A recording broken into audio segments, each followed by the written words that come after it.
Hey, how's everybody doing? Hope you're having a fantastic day.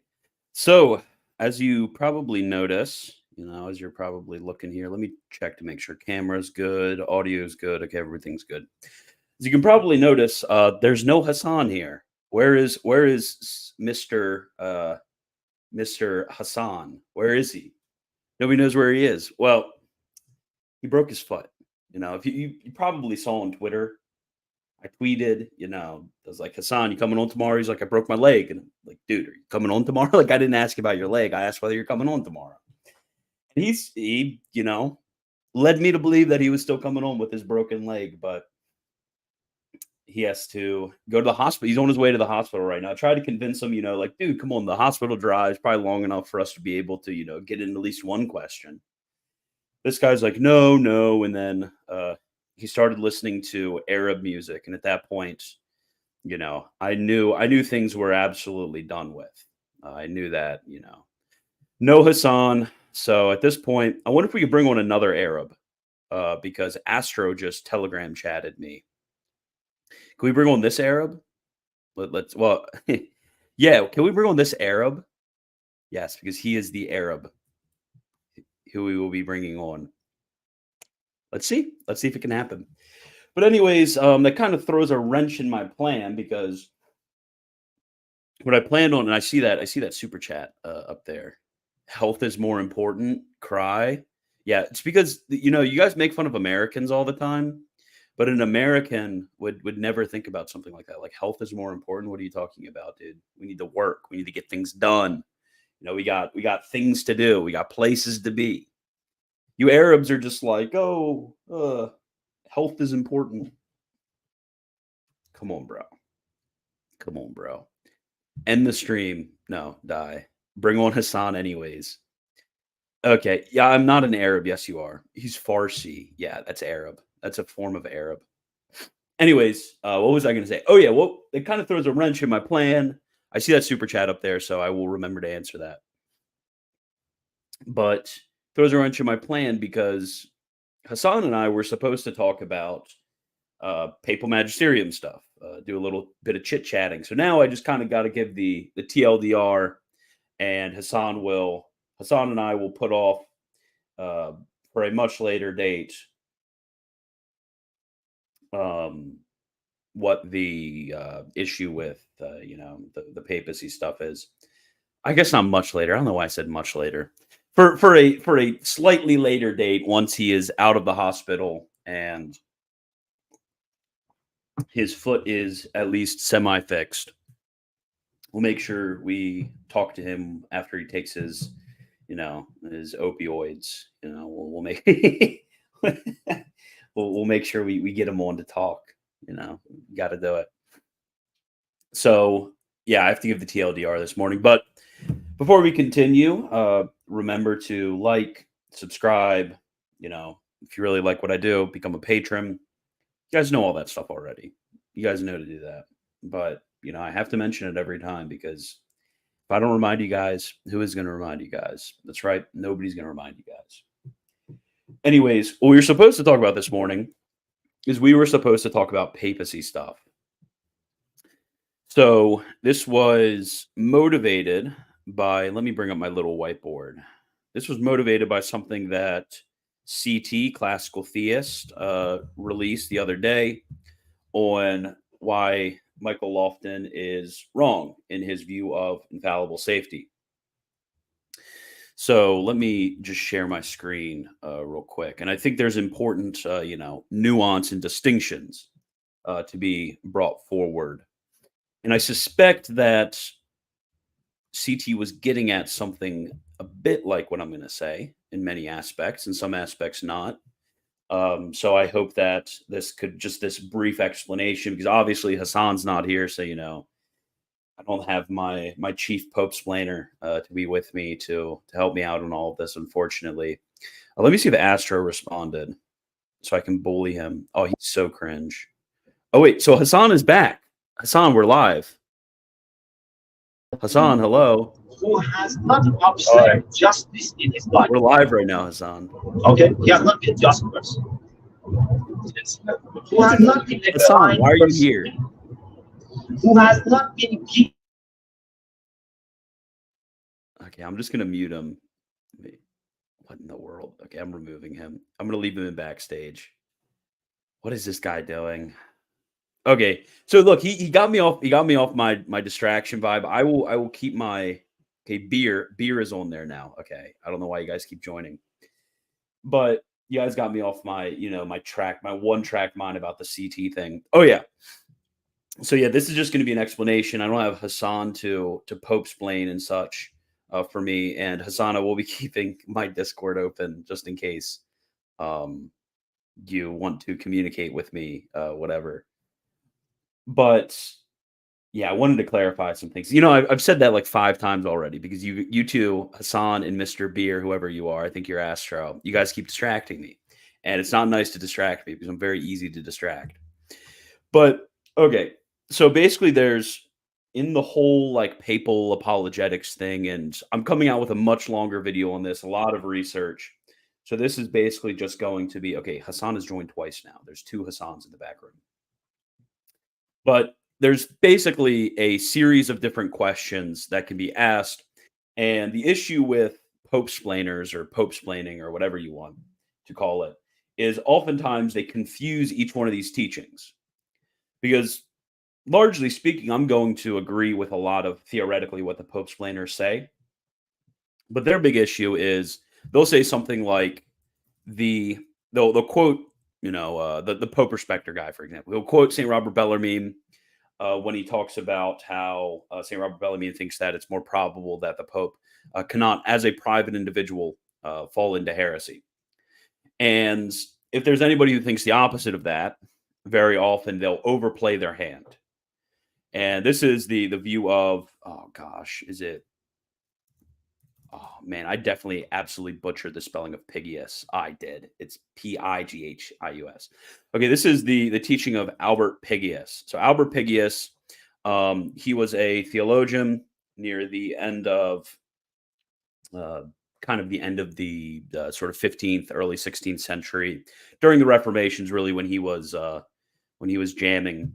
But he had this idea that the Pope, couldn't, even in his sort of interior life, commit the sin of heresy. So we can talk about basically heresy as sin, which is an act which is of our interior faculties. I could technically, all the time come on YouTube and be speaking all of these things to you guys, and I could be speaking a lot of correct things. And then as an interior act, I could actually deny all that stuff and be in my sort of occult, sort of in my interior life, I could be a heretic. So, so Albert Pigius didn't think that the Pope could, in his interior life or in his private teaching as not Pope. So like, for example, Benedict XVI and Benedict XIV were 2 popes who wrote a lot of theological literature as private theologians. So Pigius thought, okay, when they're writing this private literature, they couldn't, not only could they not have this heresy in the interior realm, but they also couldn't teach privately heresy. So this is the view of Pigius.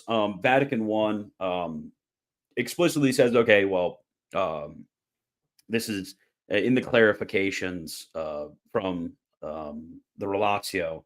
It said, look, we didn't mean to promulgates Pigius's view as the only view. We think it's, pious and probable, but we don't think that it's something which is definitively established from revelation. So that's obviously kind of where I'm at. I don't think that it would be what? Do I have a mug? Yeah, I have a mug. It's right. Thank you.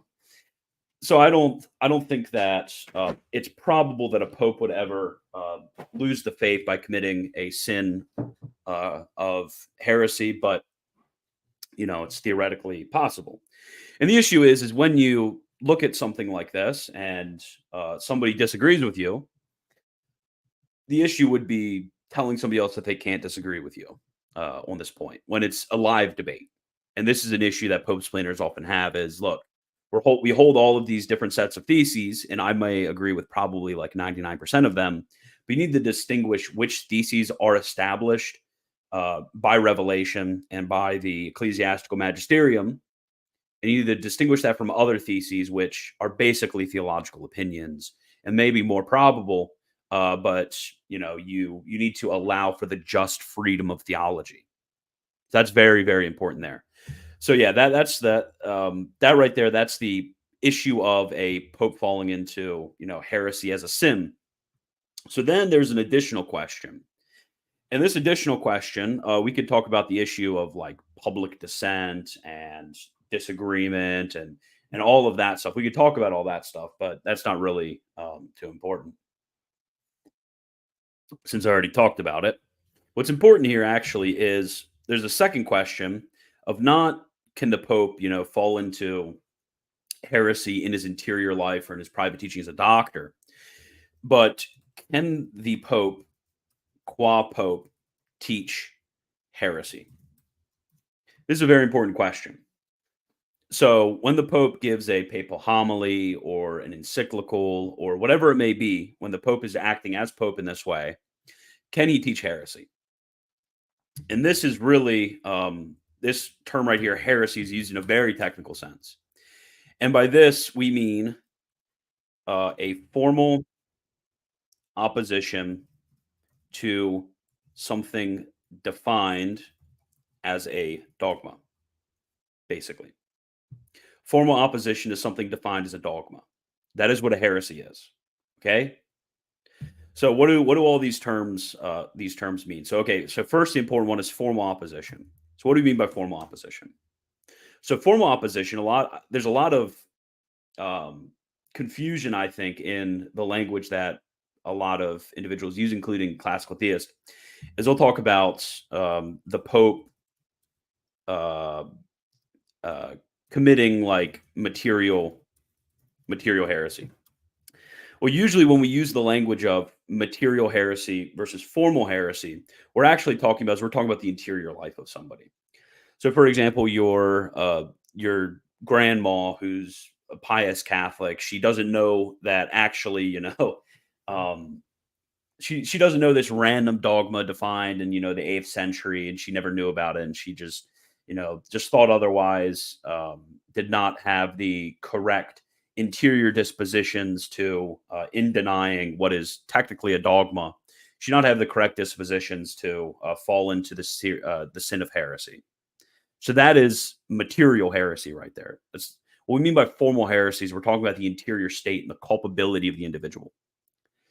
So to bring in this distinction between material and formal heresy, when it comes to the question of infallible safety, for example, it doesn't make a whole lot of sense.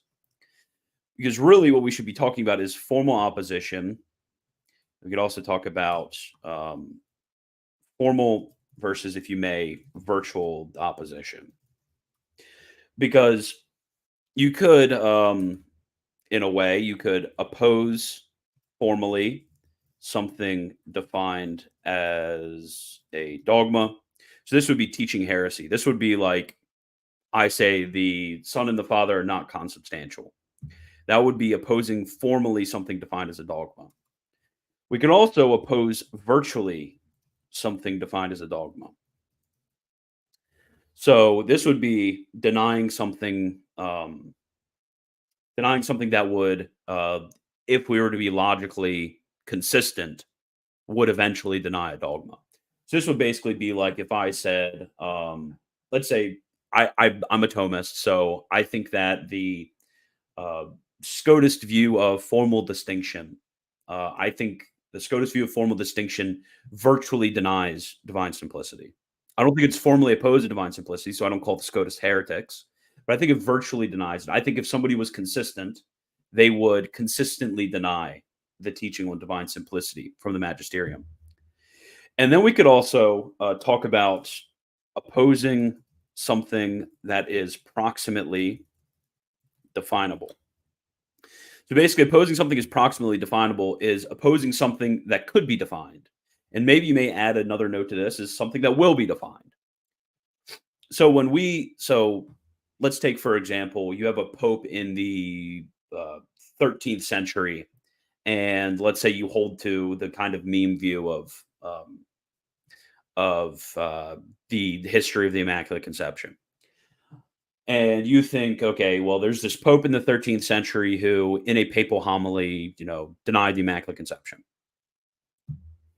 That would be him. He would be denying something that is proximately definable. The Immaculate Conception could be defined and was obviously eventually defined as a dogma. But this is actually not what we mean when we talk about formal opposition to something defined as dogma. We're actually talking about something which is in the present moment dogmatic. That's what we mean by that. Because because when we talk about the language of infallible safety, charism of safety, whatever it may be, we're actually talking about freedom from censure. Freedom from censure. And censure comes to be through the increase of the teaching of the Magisterium. So if that all makes sense. So yeah, I think I really don't like the language. So that's I guess my point there. So right here, formal opposition, something defined as dogma, is what we mean by when we say that the Pope, qua Pope, cannot teach heresy, and that's distinguished, of course, from the state of the Pope's soul and his private teaching as doctor, which those are open questions. So let me see. What else did I want to say? Oh yeah. So basically, CT brought up. Actually, I think I just heard my Discord go off. So is this Hassan? Oh yeah, Hassan just sent me like the world's longest message. Well, he sent me screenshots of the world's longest message. Typical Hassan moment. Typical Hassan moment. Okay. Anyways, what was I saying? Oh yeah, this is why I need Hassan here to keep me keep me focused. I keep getting distracted and forgetting where I'm at. I'm like Joe Biden up in here. Oh my gosh. I just need more coffee. That's what I need. So what did I want to talk about next? Oh yeah, so CT's unique theory. So what CT says, and I think he's getting at something which is true, and because he was under the impression actually that we agreed with each other on this question. So what he's I think getting at is the fact that if a pope teaches in his magisterium against something previously defined of a higher weight, we take the higher. So this is like, for example, I mentioned the example of Ad Splendidum and Pope Francis on whether certain acts between men are criminal or not. So let's just take that for an example. Pope Francis teaches that is a true act of his magisterium, and that's where CT and I disagree. That's a true act of his magisterium, but Obsequium religiosum is really going to require us to actually assent to the higher weight teaching. So that's what's important right there. So what CT is going to say is he's going to say, well, in these cases, there's actually not a magisterial act. That's kind of how he will interpret erroneous acts of the Pope. It's not an magisterial act. He attempted to exercise his magisterium, but he actually failed in doing this. And I think there is something seriously problematic with this.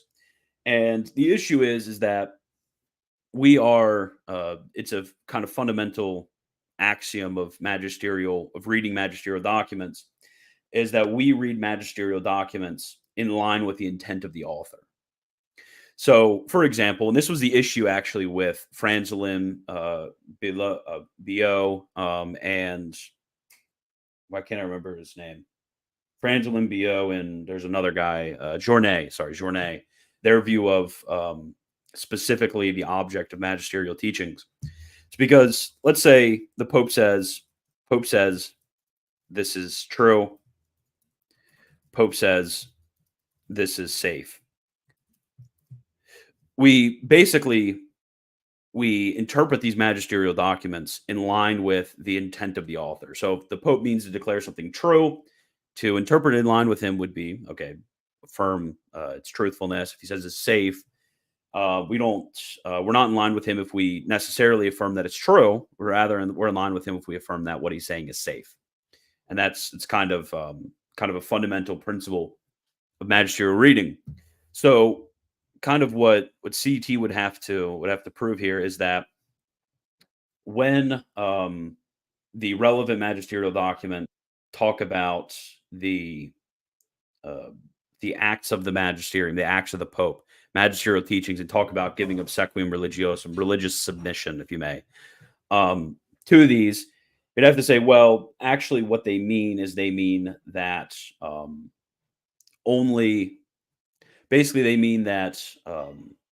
when the Pope attempts to overturn something higher weight, that actually isn't a magisterial act, and therefore obsequium religiosum is not due to them. You kind of get what I'm saying? I think it would be, because what they really mean is they mean, everything that is taught in this category.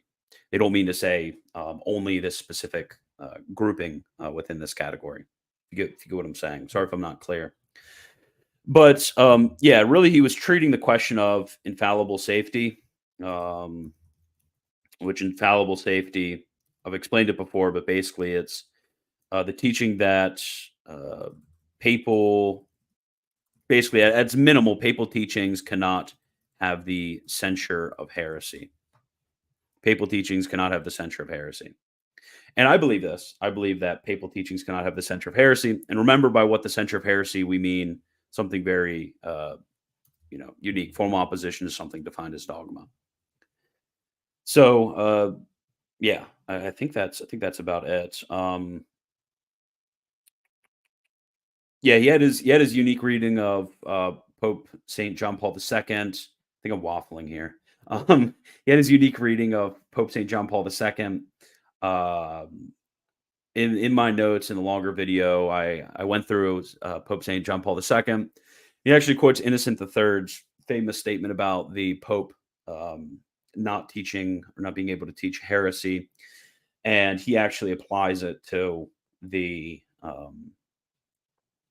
non-definitive papal teachings. So I do think that St. John Paul II did mean to say that the charism of safety not only was a sort of habitual safety, but also stop the Pope from having something that is censured as heresy. You know what I'm saying? Oh, CT's here. He is here. Hassan, are you, I'm adding you back again. Are you live? Oh, he left. This guy. Okay.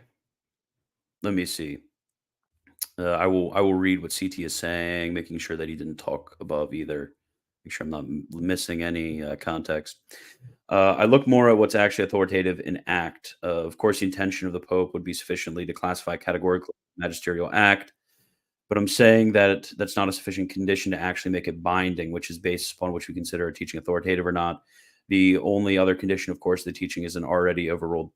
Yeah, I think what you're saying here in these comments, I interpreted your videos otherwise, but in these comments, I think what you're saying is about what I agree with, because there's an issue, and this is kind of like fun to think about. I brought it up in my video, but when it comes to obsequium religiosum, when it comes to religious submission, let's say you have, Pope Francis says no to women. Yeah, says no to women. Says no to women deacons. Bishop Bob, Bishop Pope. Bishop Bob says yes to women deacons. Now, how would you deal with this situation? Because obviously you owe obsequium religiosum to both the Pope and your bishop. So what would be involved here as to like the assent that you have here?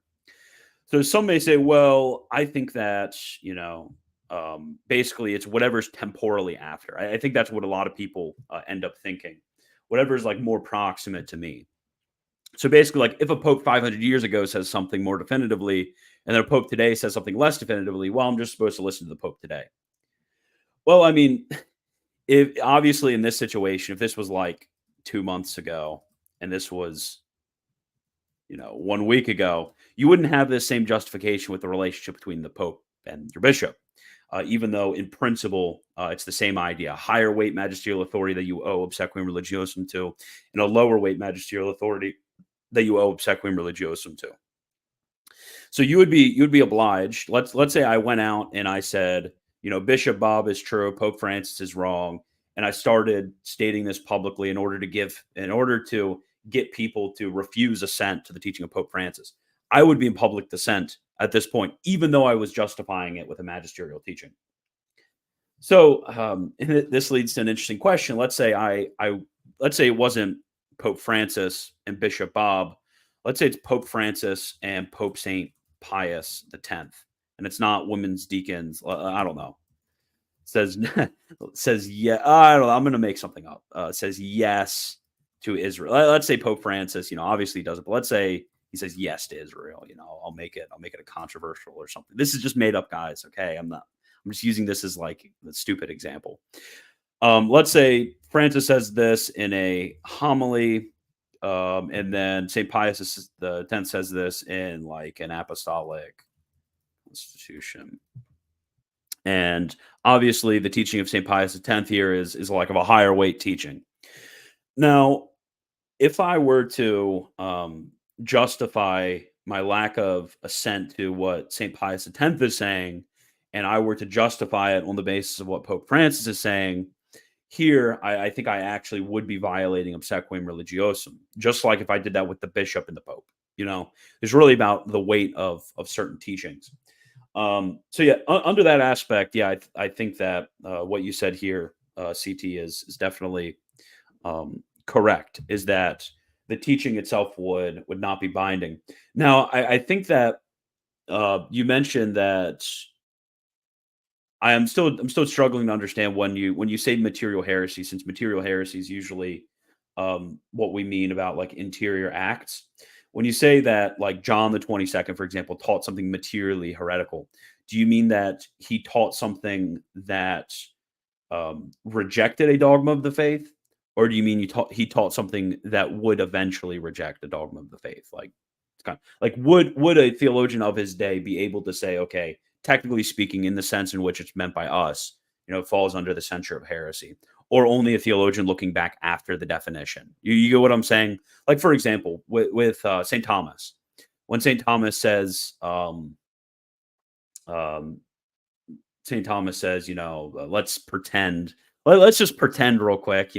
Let's take the fake and cringe and wrong position that St. Thomas denied the Immaculate Conception. Let's just take that, super wrong, cringe. Nobody should believe that position that St. Thomas denied the Immaculate Conception.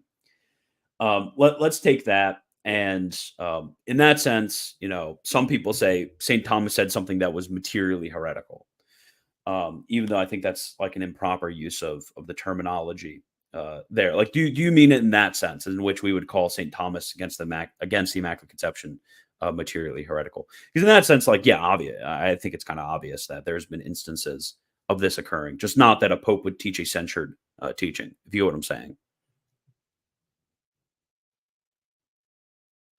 Okay, let me see. A great example is the emancipation of women. That's so true. or a great example is the emancipation of women. The other example you want to bring forward, CT. You know exactly what you want to talk. You know exactly which view you want to talk about. You understand.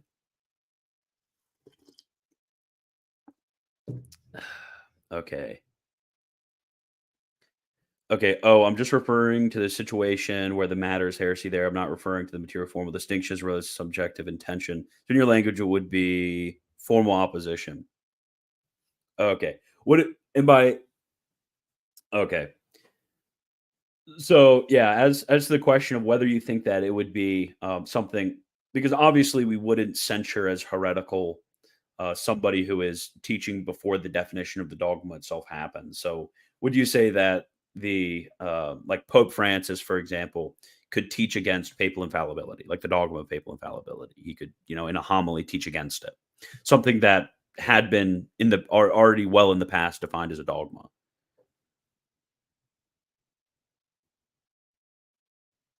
We're waiting.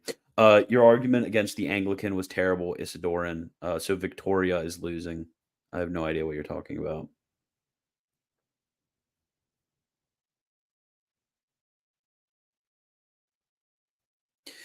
Okay, so even when there is previous stronger teaching, as in this example, would there still not be some extent bound to the current pope, for example, the death penalty?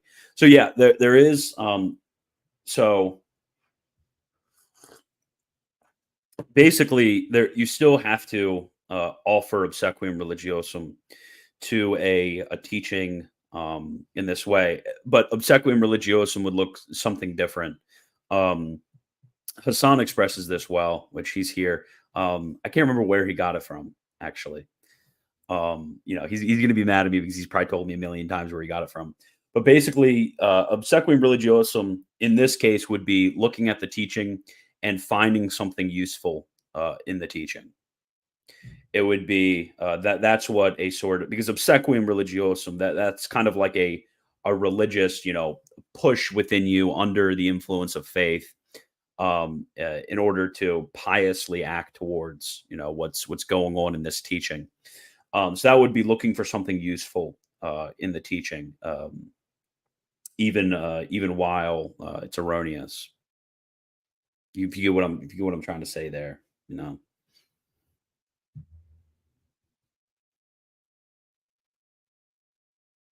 or at least having, or I guess like another aspect we can talk about is being willing to be proven wrong, very a strong willingness to be proven wrong.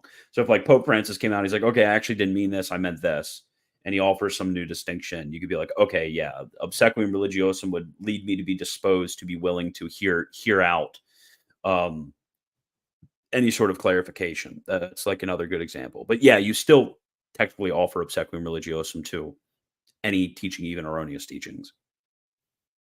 Any to cease from obsequium religiosum is dissent. And what public dissent is a per se opposition to obsequium religiosum in order to um, directly oppose in others and cause others to remove this obligation.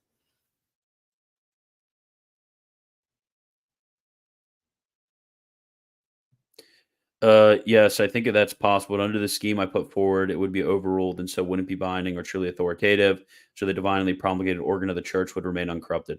So when Innocent III talks about the popes not with the popes not being able to teach heresy in their magisterium, or like the traditional interpretation of Luke 21, um, would you think that that's what they intended to communicate in their teaching?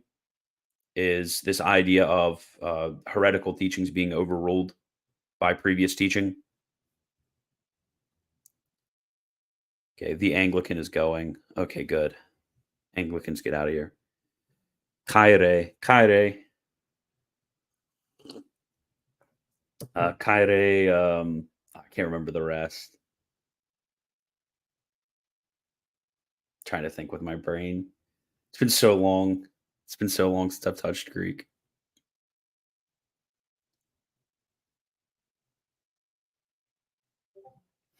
Does anyone know why, if the suppositive man is soul and body, then why are saints still considered people who can pray for us? They're not persons anymore.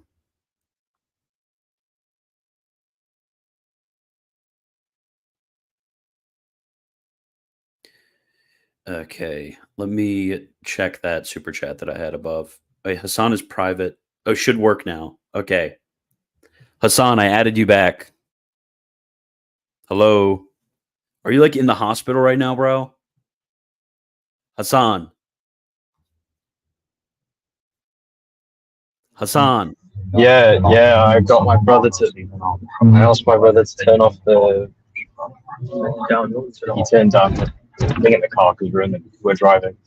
But yeah, did you see the message I sent you on this? Let me check the message you sent me on Discord. So what if there's a lower weight correct teaching and it gets overruled by a higher weight erroneous teaching? That's a good question. That is a good question, because I would say that, because obviously the way that like the theologians tend to speak is that there's both like the aspect of, on the one hand, the weighing of different magisterial teachings and how Obsequium religiosum relates to that. But there's also like you can withhold assent based on intrinsic reasons from theological loci. So, for example, let's say we didn't have. Sorry, what do you say? I said, yeah, of course, but I mean more so for like a layman who is not theologically educated, but then he realizes that there's a contradiction in the magisterium, and they're obligated to take the higher weight view. But it happens to be that the higher weight view is actually erroneous. You're acting like what they should do practically. Yeah, of course, it's a question of binding. Yeah, I mean, they should definitely withhold assent. You shouldn't assent to. Obsequium religiosum is kind of like a sort of aptness to assent. But if you detect very strong reasons, obviously not like, oh, this isn't evident. The documents bring up, oh, you can't just because something isn't evidently true to you, or because you have some weak reasons for your side. Like you shouldn't withhold assent. But if you have strong reasons, then you should withhold assent. I mean, you shouldn't assent to something that you detect to be erroneous.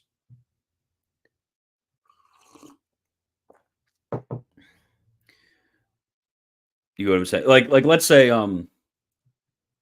for example, there is no ad splendidum, and Pope Francis says, "Oh, the acts between men are, it's like evil to criminalize these." We would say, "Oh, well, we have the locus of divine revelation in sacred scripture, and we know that actually, it wouldn't be something which is intrinsically evil to criminalize this behavior. It wouldn't require any sort of magisterial teaching for you to withhold your assent from that teaching." You know what I'm saying? I mean, in that case, somebody could easily just go, okay, well, that doesn't make sense because that would mean that God commanded something immoral to Moses. Yeah, that would be a strong reason. Yeah, exactly.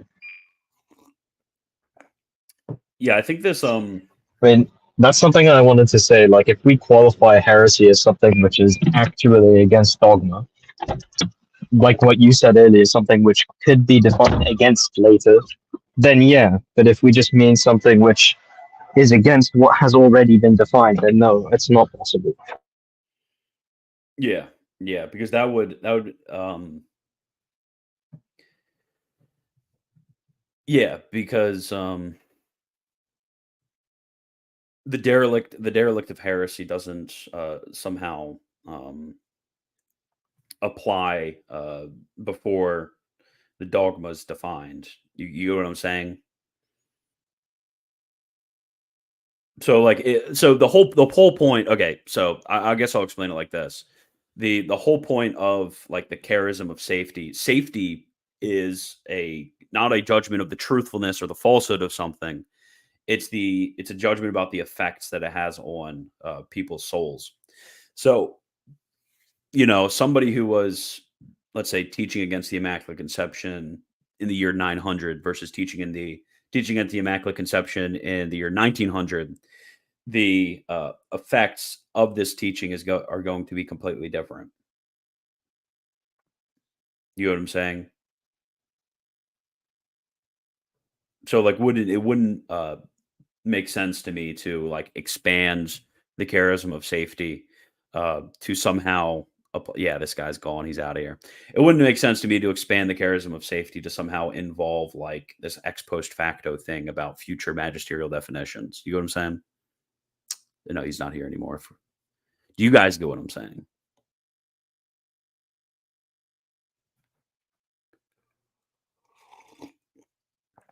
Did he have his leg amputated, or is he good? This guy's like still driving to the hospital. It's been like 40 minutes. This guy's still driving to the hospital. I can't believe it. Did Jade Hire turn Catholic? Yes. I love spreading misinformation. I love it. Hassan mid-surgery. What's wrong with you? Read the magisterial documents. So you have leg surgery and streaming. Okay.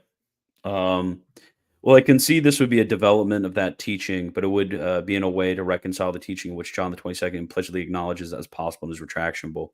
No, I mean, I listened to your video in which you mentioned the retractionable, but there's nothing in there that I would necessarily concede would involve him admitting the possibility of him teaching heresy in the sense in which I'm speaking of heresy. He talks about opposing tradition. He talks about opposing what's contained in Scripture. He talks about even opposing the faith, but none of those things necessarily require one to be falling into what infallible saved charism, whatever defines as the derelict of heresy. You get what I'm saying? So yeah, I mean, if I was let's say teaching against the let's take like an obscure thing with a lesser note than dogma, like the fact that the will of God is the principium quo proximum of the procession of the Holy Spirit. I think that's Catholic doctrine. I think it has the note of Catholic doctrine. If I were to oppose this, I would be opposing the faith. I would be opposing Scripture. I would be opposing tradition, but I wouldn't be falling into the derelict of heresy. Hassan is back. Do you have any comment on the John the 22nd retraction bull? I mean, we've already talked about it several times, so you can just I'm in a hospital waiting room right now, so I'll keep speaking to everyone. This guy, oh my gosh, just do your thing, bro. You don't have to feel while you're in the hospital. Do your thing, dude. Yes, Hassan, I removed you from the thing, dude. Just do your thing. You don't have to. Yeah, you don't have to be talking while you're like getting leg surgery, dude. Are you making a longer formal video regarding all this? Yes, I am. I am making a longer formal video. What are you saying? But it's funny. It's funny. It's funny though, Hassan. It's not funny. Okay, so what did you say? Let me see what you Discord DM'd me.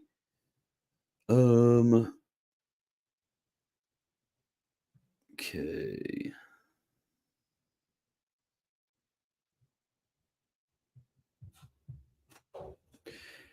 Yeah, so Hassan's quoting John Gerson to say that actually John the 22nd was teaching as a private theologian. That's usually the justification I've heard. I just didn't want to say anything about that,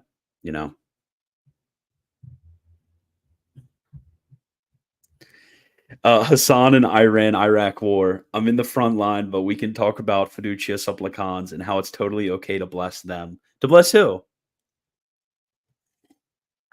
Okay, Astro, rejoin and I will add you. I will actually add you, Astro. I'll add you this time, I promise.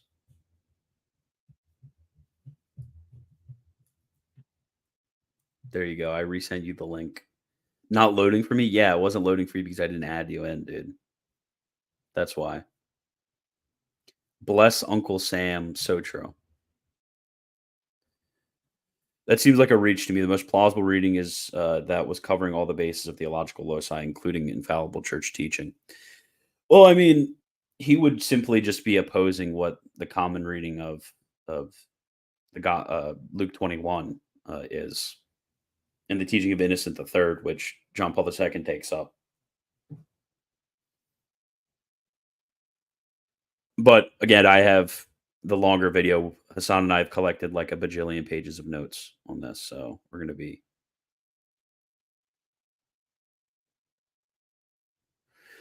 Why else would he distinguish between the Catholic faith and the Church's way of thinking? Let's bring up the document itself right now, and I'll read it.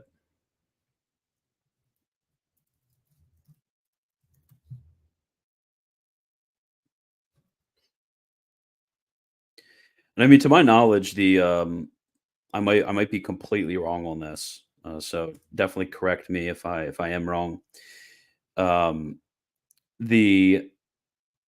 Basically the issue on the beatific vision that he talks about wasn't dogmatically defined until Second Leon. Wait, Florence. Sorry, sorry, not Second Leon. That wouldn't make any sense. That would not make any sense, guys. Okay, yeah. Because Second Leon was, for those who don't know, Second Leon was before John the 22nd. So that wouldn't make any sense for me to bring it up. Although I could be completely wrong here, but let me bring it up. Ne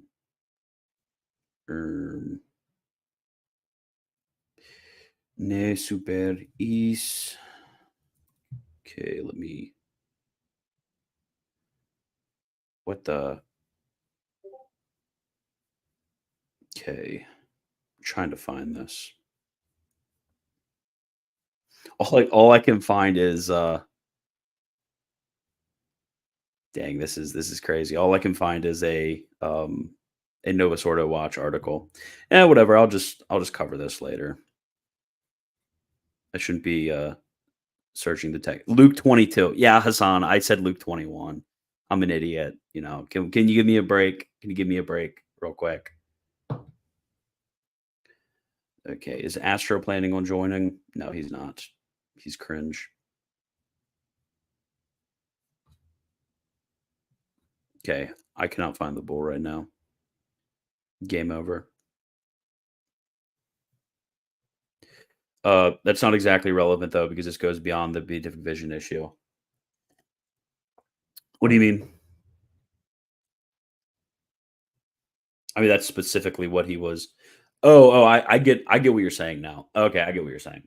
So you're saying like the beatific vision issue isn't directly relevant. So even if you conceded that the beatific vision issue wasn't like an instance of this, then he still like applied it in a wider. Okay, I get what you're saying now. I get what you're saying now. I get what you're saying. Okay, yeah. If I can find the bull, or if somebody could message it to me, we can read it right now. But if not, sorry, I'll have to just do it in my longer video on this.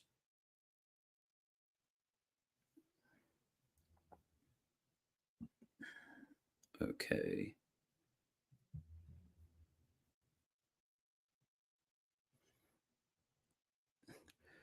Gavin Ortland says St. Ambrose wouldn't be a validly ordained bishop by today's standards. Do you know what he's talking about? So he's probably talking about per solitum ordinations. Gavin is just. Should I be nice? Guys,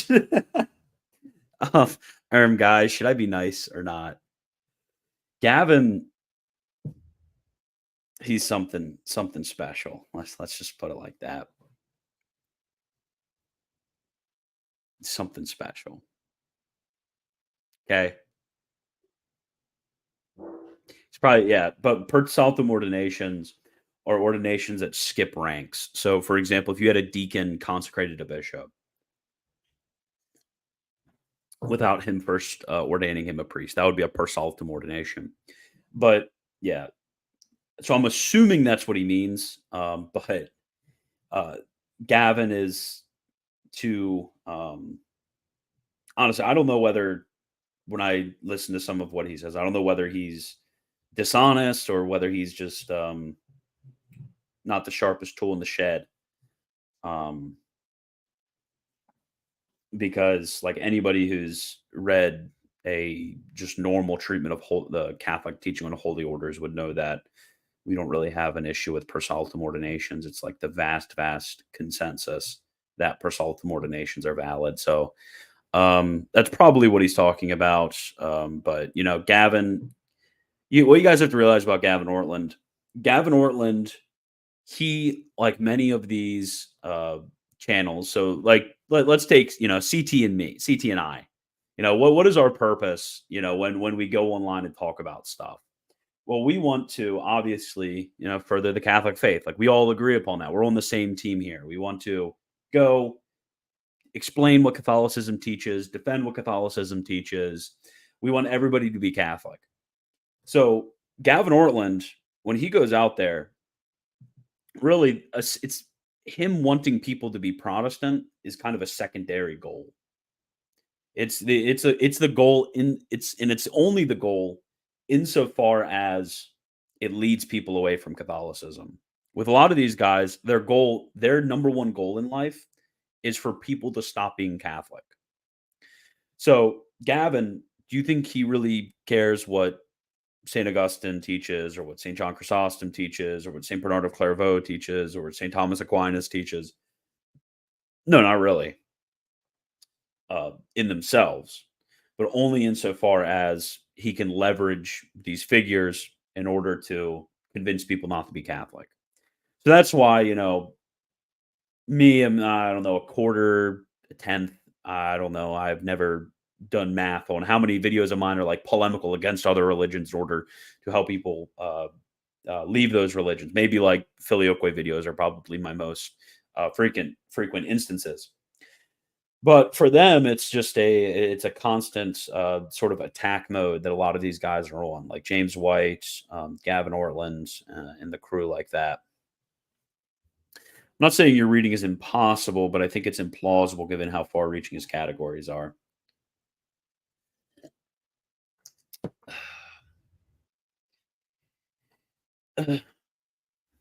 Yeah, I guess I would have to look at the reception of that papal bull. That would be the next question, is how the papal bull was received and interpreted. Because Innocent III is very widely received and interpreted in a very clear sense. So even if he did mean to teach that, I don't think denying infallible safety falls under the theological note of heresy. I think it would be error, but I don't think it falls under the theological note of heresy. So I mean, he possibly could have, if there was like nowhere else to go. I think there's definitely higher weight teachings, more frequent teachings that are teaching the opposite to this. You know what I'm saying?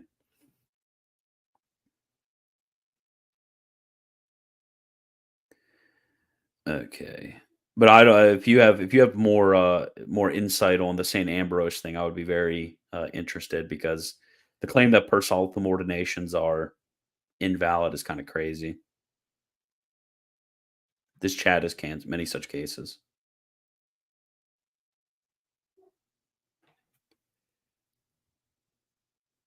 Let me see. Gosh, nobody's giving me insight on what he means.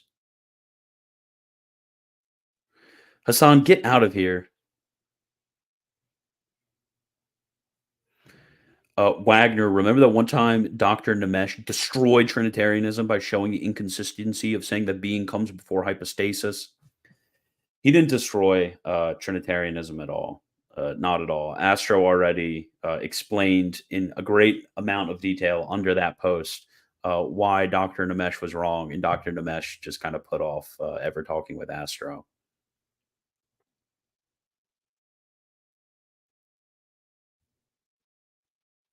Okay, but I need to. Okay, so but that presupposes there's no way to reconcile them, whereas my scheme can reconcile both papal teachings. Well, I think what your scheme is going to require, as I said above, is not interpreting papal statements in line with the express intent of those statements. You get what I'm saying? Because when those doctors talk about the charism of safety, they specifically are talking about all of those acts in particular, including those acts that you would say actually are not, they're only attempted acts. Are we really off interesting topic and onto Namesh? Hassan, stop distracting me.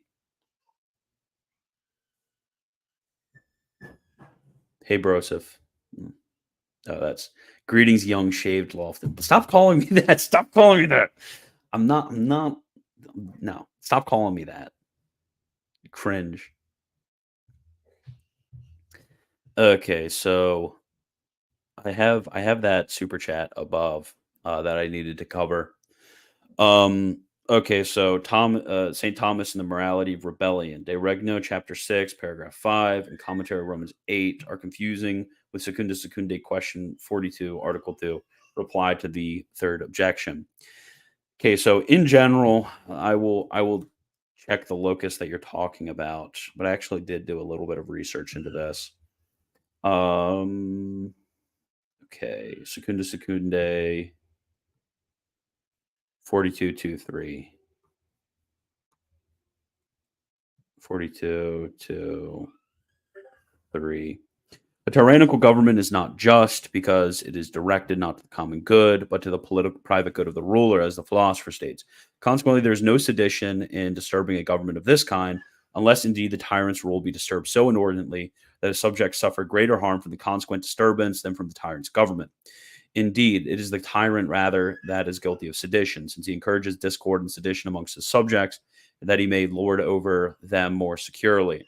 For this is tyranny, being conducive to the private good of the ruler and to the injury of the multitude. Yeah. What he says in De Regno is that this sort of sedition is possible, but that it is, how do I put this? He says that sedition is possible. He says that overthrowing a tyrannical government is possible, but that basically, kind of think about it like French Revolution-esque. Well, not that, anyways, French Revolution-esque, you replace a government in this way, it ends up becoming something worse. So when you overthrow a tyrant, it's very likely that the stability from a tyrant, which there is stability from a tyrant, is going to be cast off, and there's actually going to be replaced with something even worse in its wake. That's the argument that St. Thomas makes following Aristotle, is basically like, yeah, it's technically possible, but, it's probably not likely that it's going to be anything that's helpful.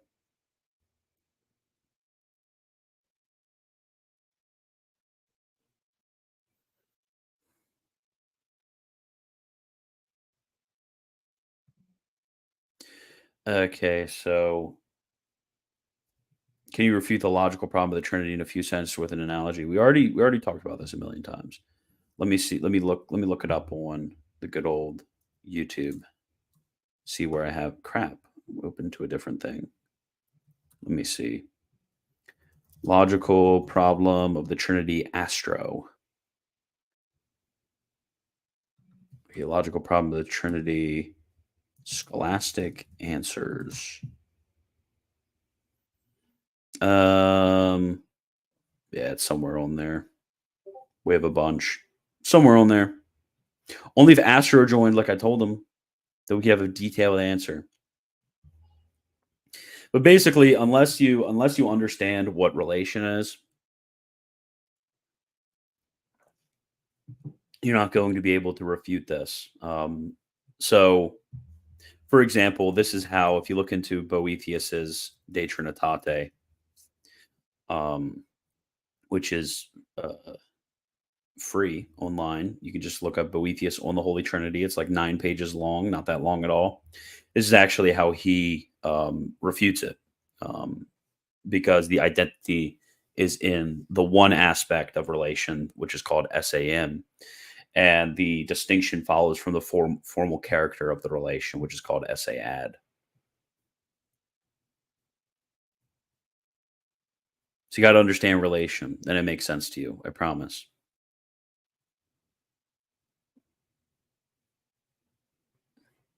The acts aren't infallible. What are you guys talking about now?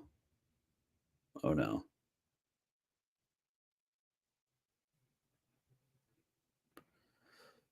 What are you guys talking about? Oh, religious liberty.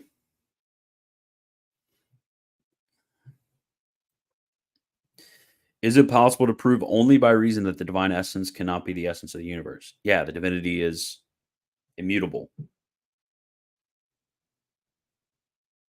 I just mutated, bro. Okay. I see all the post trads are out today crying about Lefebvre. Why? It's because I said I love Lefebvre. Lefebvre was a cool guy. That's I like cool guys.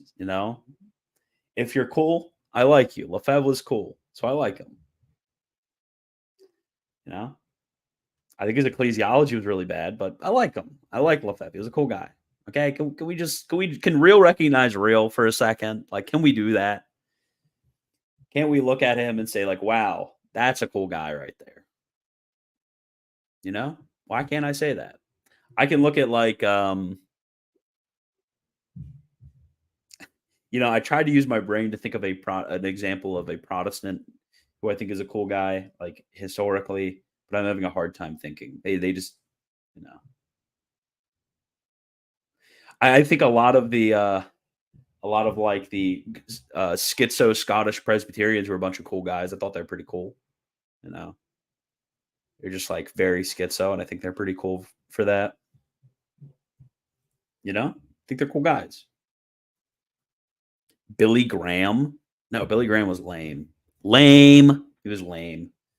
He ended up becoming a universalist near the end of his life. Like, come on now. Lefebvre's beard greater than Lofdog's beard. That is just uncharitable. It is absolutely uncharitable and unnuanced. Okay, so Hassan says, how do you cover all of that? And everyone's still saying it's not infallible, so it might contradict previous definitions. I don't know. I don't know how people are saying that. Wagner, how do you say so motivated to study? All my haters motivate me. Yeah, and for everybody saying, how do you cover all that? And everyone's still saying it's not infallible, so it might contradict previous definitions. I think this is the so a big part of the argument that I'm going to bring forward from Luke 22 and the historic interpretation of Luke 22 and the reception interpretation of Innocent III is that actually this is like the common interpretation of the document. So it's not just standing on like the weight of one teacher or anything like that. You get what I'm saying? Man, my computer's dying. Sorry, I need to. There we go. It's plugged in now. It's the habituated doctrine of the Roman Pontiffs. That's what I was saying, Hassan. See, that's what I was saying. That's exactly what I was saying. Antonius.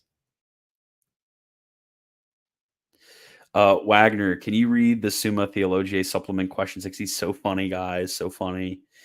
Please read the one about, exoricide. Please read the one about exoricide. Those who don't know what exoricide, just uxor, that's wife in Latin, side, kind of like homicide, homo man, put the words together. That's the one. It's one right there.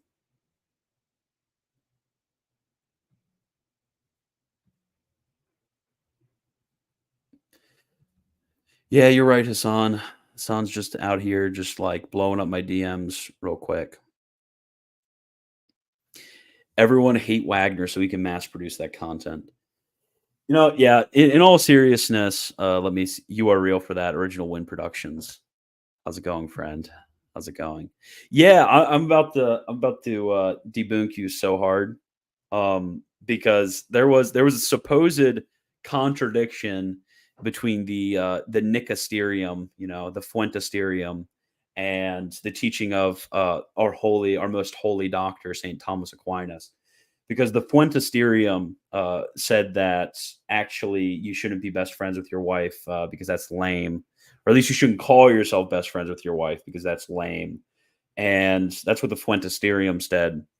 And then St. Thomas, he says that there's a certain greatest friendship between a husband and wife, and he proves the indissolubility of marriage from that.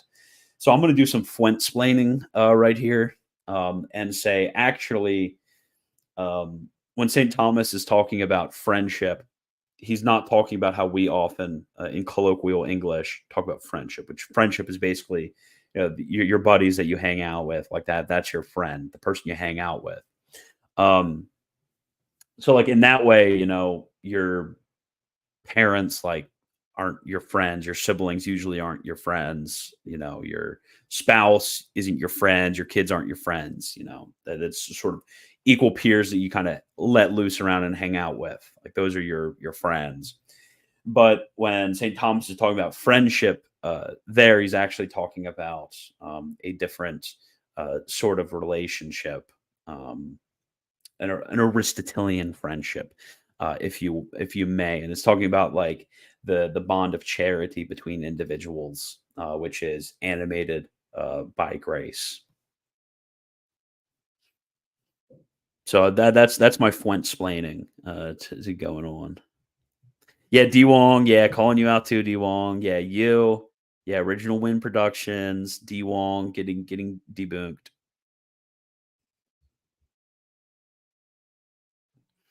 Are the graces of the sacrament of confirmation received ex opere operato when the recipient is resistant? My parents are making me go to confirmation class.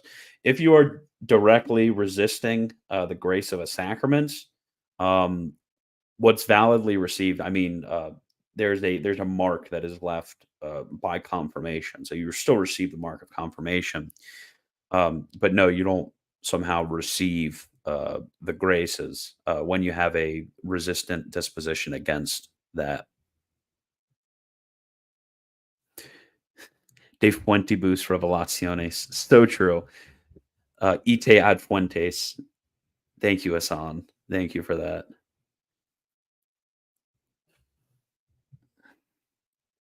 Cope.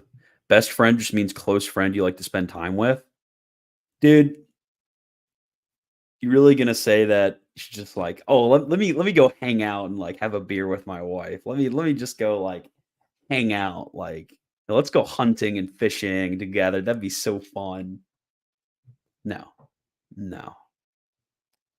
That's that. Nick is right. That is really gay.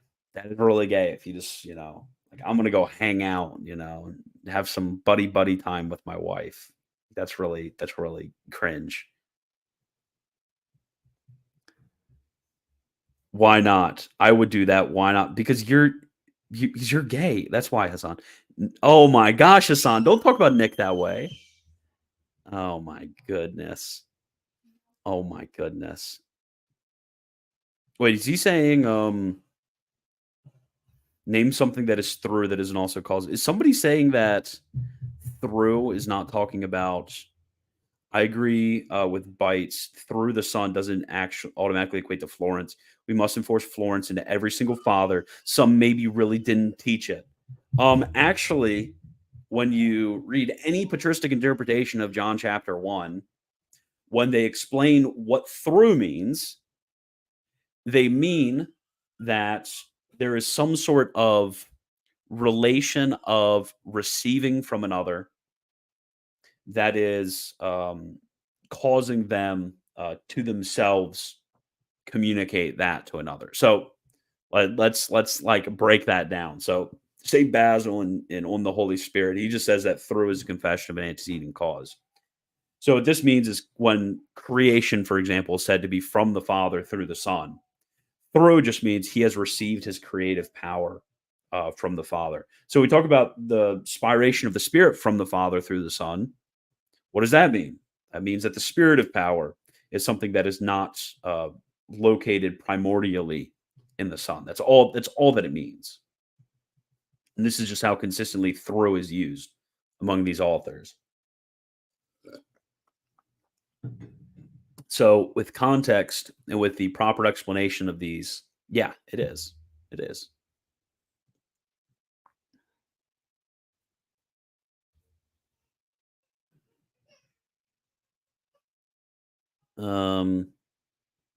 Yeah. The counter signaling is terrible. Well, what's with all this counter signaling? What is with all this counter signaling? Hey, what did Hassan say? He called himself dainty. Nick is too dainty to go hunting. Come on, bro. Come on. Okay, he said it himself. Okay, Hassan. Okay. Abraham was a filioquist. So true. Really, Astro, really. The Cappadocians continuously say that the Father is the sole source and cause. Okay, but what is, this is what I've never had an Eastern Orthodox answer to me. I mean, I have shown extensively throughout the works of the Cappadocians, St. Maximus and St. John of Damascus, the way in which they use the term cause, the way in which they use the term from, the way in which they use the term through. And I've shown them, I'm like, look, this is the way they use it. So when I am reading them talking about the procession of the Spirit, when they talk about the Father being sole cause, this is what they mean by this. Using the actual rules of interpretation. And all I get in response is just like, oh, well, that's cope. It's like, okay, well, yeah, let's just read everybody in a sort of colloquial sense. So like when they talk about the Father being a cause of the Spirit, I'm just going to interpret this in the colloquial way and think it's like, a proper efficient cause leading to the differentiation of substance between the two termini of that relation. It's like, okay, dude, like come on, you have to interpret things in line with usage, context. Be a good interpreter. Okay, just be a good interpreter. What? No offense, but saying every father is a filioquist will make us appear dishonest, poor Eastern Orthodox. Not debunking anyone, just my personal non-theologian opinion. Well, yeah, your opinion's terrible. It's horrible. It's every father was a filioquist. That's an undeniable fact. It's an undeniable fact that every father was a filioquist. Every single last one of them. Every single one was a filioquist. Okay? Like, that's a fact right there. Like it doesn't matter. The only reason they would think that we're being dishonest with this is if we don't explain ourselves with each one of these fathers when we bring them up. But I do that.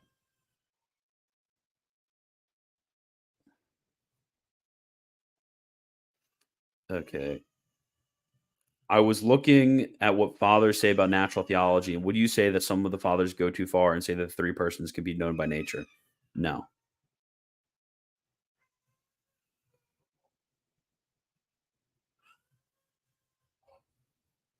Oh my goodness.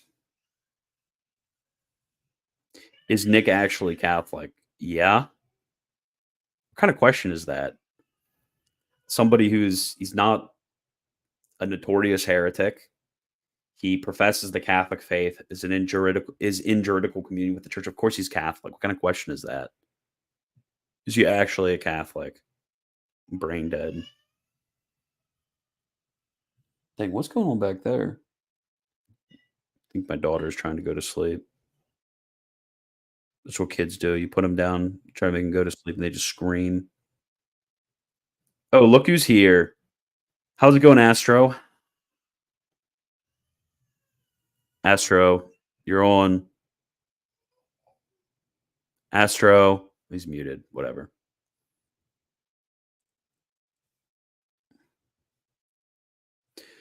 It's true though. Every father was a Filioque, even Saint John Damascene. When you read him through Bessarian hermeneutic, yeah, I think what even let's say even if I didn't want to read him through Bessarian's hermeneutic, which I think is just like the natural hermeneutic of reading how these terms are used throughout his works. But even then, it's like, okay, it's not. Even if he's not a Filioquist, he's against Eastern Orthodox dogma from Blackernay. Because when it comes to Blackernay, they do refuse to admit the relationship of throughness is talking about the manner in which the Holy Spirit receives his subsistence, which is just against what St. John of Damascus says. So even if you want to say, okay, he's not a Filioquist, he's still not Eastern Orthodox on this. You know what I'm saying? No, he did. Gary Baptist, the pastor, yes, he was a Filioquist. I've seen Bessarian's argument. I don't think they can work for Damascene, who says that the Spirit does. So you're talking about the homily on Holy Saturday. Yeah, what you have to realize is he uses, as I said, from and through, or very particular constructions in the Greek language in the use of St. John of Damascus. When he says from is in relation to an idea.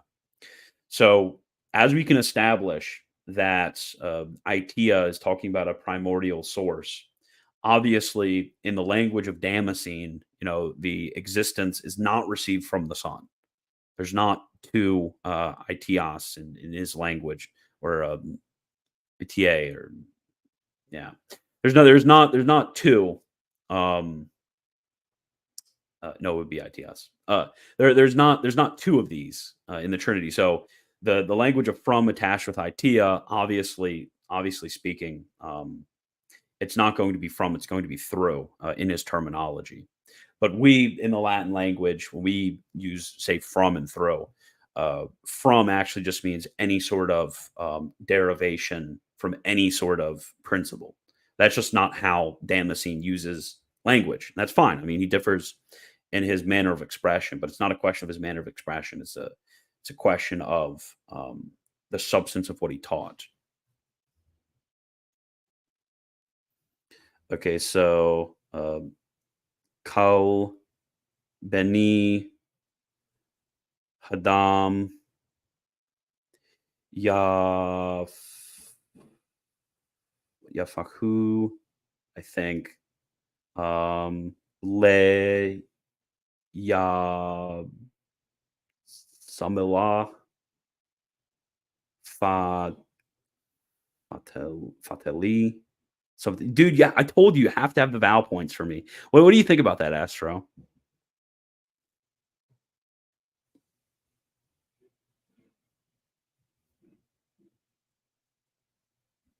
Hello, Astro.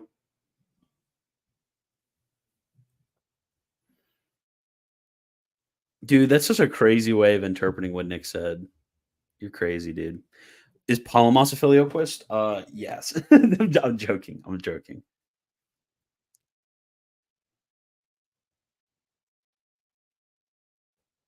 Astro is just gone. He's gone. Okay, so here we go. I forgot about this. It's super chat. Thoughts on the Dutch touch and Anglicans making claim to valid orders? I want to dismiss them completely, but it seems messy. Yeah, let me. Will I share my screen? No. Okay, so when Leo XIII declared that Anglican holy orders were fake, they were invalid, null, blah blah blah blah. This was in a historically contingent context. So obviously, like, let's say, in like a hypothetical world, 10 years after Leo XIII released his encyclical, they changed all of their documents, and they had 3 or 4 Roman Catholic bishops apostatize and reordain all their priests, reconsecrate all their bishops. Like, in that context, obviously, their or like Leo the 13th wouldn't apply to them, but obviously what Leo the 13th said would still be correct, right? So basically, when you look at what happened with the old Catholic movement, something similar to this happened in real life. So you had old Catholics who apostatized after Vatican I, and Anglicans after Leo the 13th declared their orders null and void. Got kind of spooked. They were pretty scared. They were worried about their orders. So they had these old Catholic bishops who would go through and ordain and consecrate and blah, blah, blah, blah, blah. So it is possible that in many cases, what Leo the 13th says still true in the historically contingent context in which he spoke. It just doesn't apply to some of those cases upon this theory. Like if we say that, the old Catholic bishops were valid bishops and they were using valid form, matter, everything, intent was valid. And there would be a possibility for some Anglican orders to be valid. So that's what the whole Dutch touch question and the new context question of the of which the Anglican and Catholic Relations Committee have spoken about. What is private chat? Why is nobody able to hear me?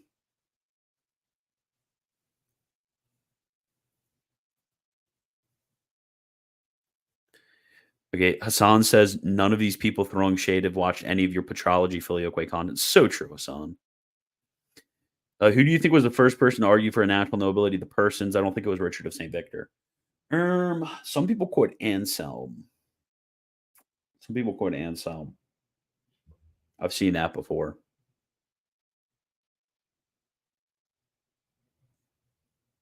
Astro, your profile is scandalizing me as somebody who is a closeted alcoholic. Please change it. Anselm, no way. That's stupid. I'm just saying what I've seen people say. Okay, Hassan. Okay, Hassan.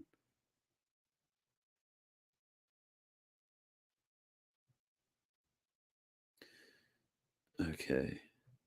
Before you go to bed, don't forget to recite the Filioque 100 times while genuflecting towards Rome. Okay, exactly. No father is taught that the Spirit proceeds from the Father alone with no intermediary. Yeah. What Blackernay ties, I eventually want to do more research about this and more documentation of other sources surrounding Blackernay. But what it demands is kind of crazy. I mean, it says there's no sort of intermediary. The throw isn't referring to hypostatic origination, so on and so forth. And it's like directly opposing what many of the Eastern Fathers are saying, which is that the Son is an intermediary of the spiration of the Spirit, and that throw is talking about the hypostasis of the Spirit. So even if you wanted to make the argument, oh, well, this actually is talking about some other thing than what the Latins are talking about. Oh, I can hear you. Astro. Oh, okay. Yeah, even if you want to say it was talking about something else, it's still definitely not what the Eastern Orthodox are talking about with.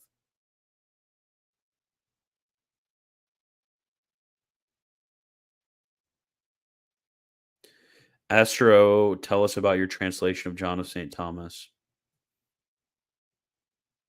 Me, hello? Wagner, speak Hello. Arabic for us. Salam alaikum. Hello? Salam alaikum. I don't know if you can hear me. Hello. Hello. Yeah, I can hear you. I don't know. No. Yeah, bro has the worst internet in the We history of can't see? mankind. Your internet That's the sucks. problem. You can't see? Can you hear me? No, it's not internet. It's that StreamYard doesn't work on my. Doesn't work? It doesn't work? Does it not work? He can't even hear me trolling him right now. It's terrible.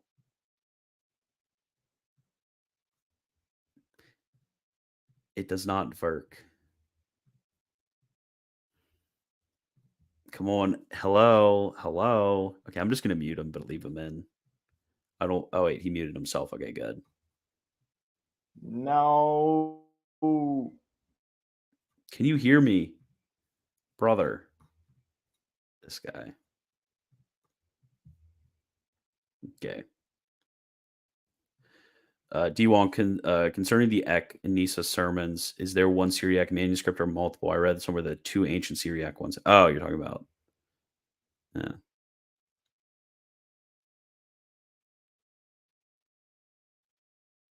During the recitation of the Creed at the Second Council of Lyon, the Filioque was repeated 3 times. All the Byzantines should recite it 3 times in the liturgy today. It's so true.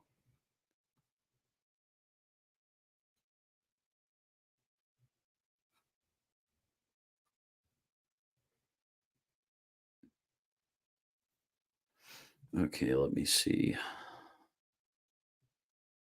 Okay, I missed most of the stream. I'll be here for like another 45 minutes. I don't know. It depends. Depends if I run out of steam or not. But I'll still be here, Jay, answering questions, just hanging out. Question: is the Vatican clarification of the Filioque magisterial? No, it is not. It is not magisterial. It basically it's dependent. It has all of its weight from the value of its arguments, so it can be critiqued and rejected if you do not find it to be true. If you do not find it to be correct.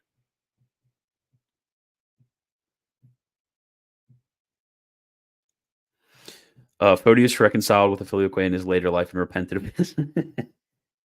Dude, I'm actually curious. Once the I really can't wait until the 879 acts come out. I can't wait to read through them.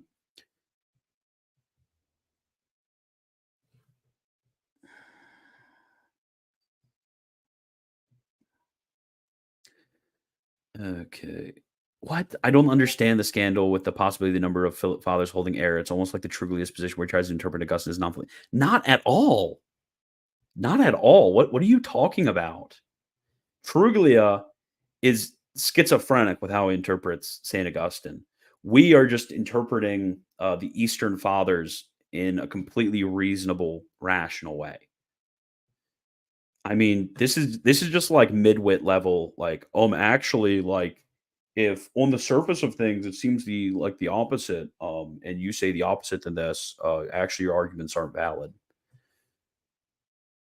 Like, no, I should just seem the least controversial. I don't want to seem like I'm coping, guys. Like that's like this very lifeblood of the midwit is not wanting to seem like they're coping. That's the lifeblood of the midwit. It like if there were fathers who didn't teach the Filioque, I would still believe the Filioque. Like, okay, I mean, there's fathers who taught against things that I believe all the time. Like that's not the issue. The issue is like, no, I actually think from the depths of my soul that all of them taught the Filioque, very obviously.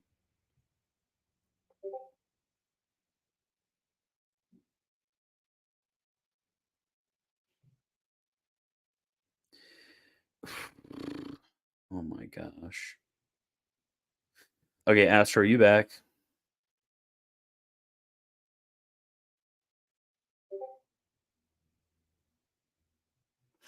Who is the priest who said that the Quran is obviously not inspired because it forbids alcohol? Is that Father Hess? Based Father Hess? We love Father Hess. Actually, Father Hess was kind of a little bit on the more schizo side, to be honest. What do you think about the argument that the Son receives existence from the Father alone and the manner of existence from the Father through the Son? In my view, it makes the Spirit composite. Yes, it would make the Spirit composite. Correct.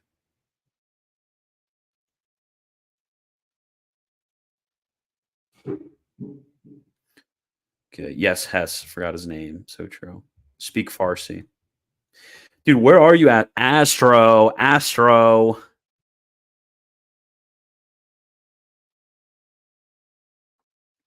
Wagner, how would you respond to the double jeopardy response to hypothetical universalism? What do you mean? Are you talking about how, like, if their sins were already paid for by Christ, how are they paid for in hell? Is that the objection that you're talking about?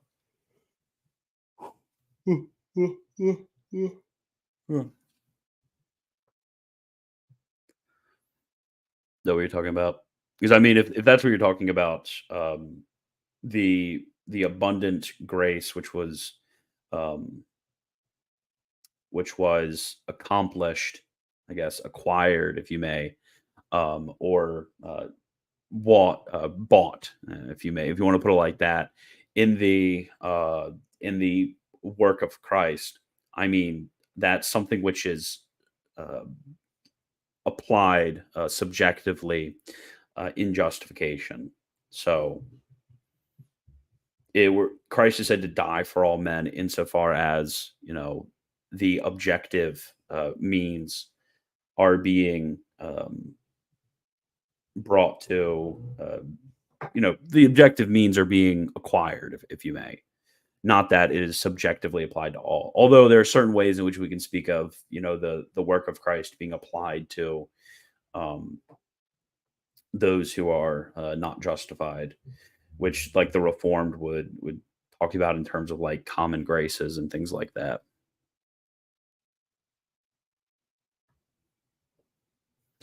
Wagner, Dr. Namesh destroyed Astro. Why are you afraid of him? What do you think about that, Astro? I heard you got destroyed.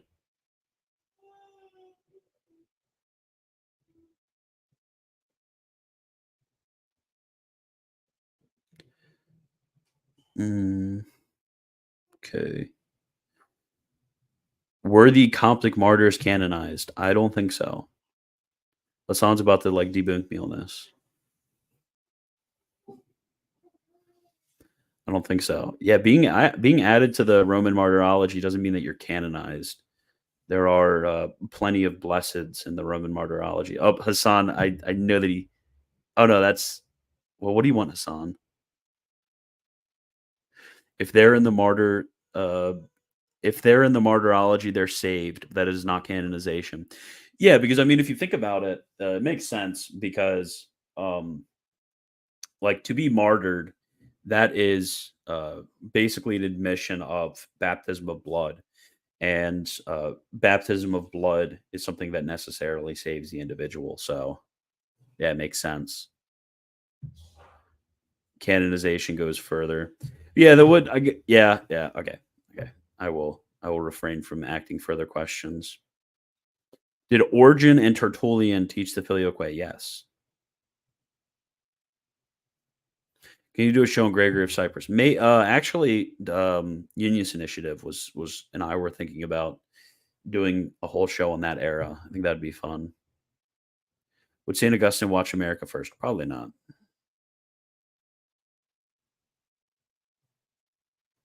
Not wanting to seem like you're coping is itself the biggest cope. True. But Astro, are you here? I'm going to remove you if you're not here.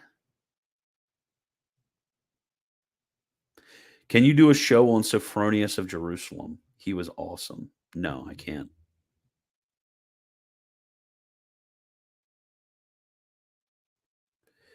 Okay, don't know if you can see on Twitter. Do you know of Frank Sheedes? If so, what's your opinion? I've heard of him, but I haven't really read. Dude, I'm here, but you can't hear me. How? I can hear you. I literally can hear you, dude.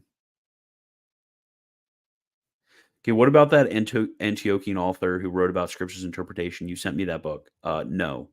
Remove me. Oh, Astro said remove me. Oh, no.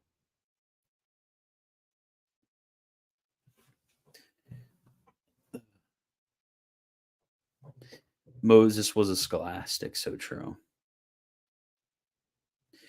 Okay, it should be common sense that canonizations are infallible, as if the church were to raise a damned soul to be worthy of veneration would be repugnant to the church's sanctity.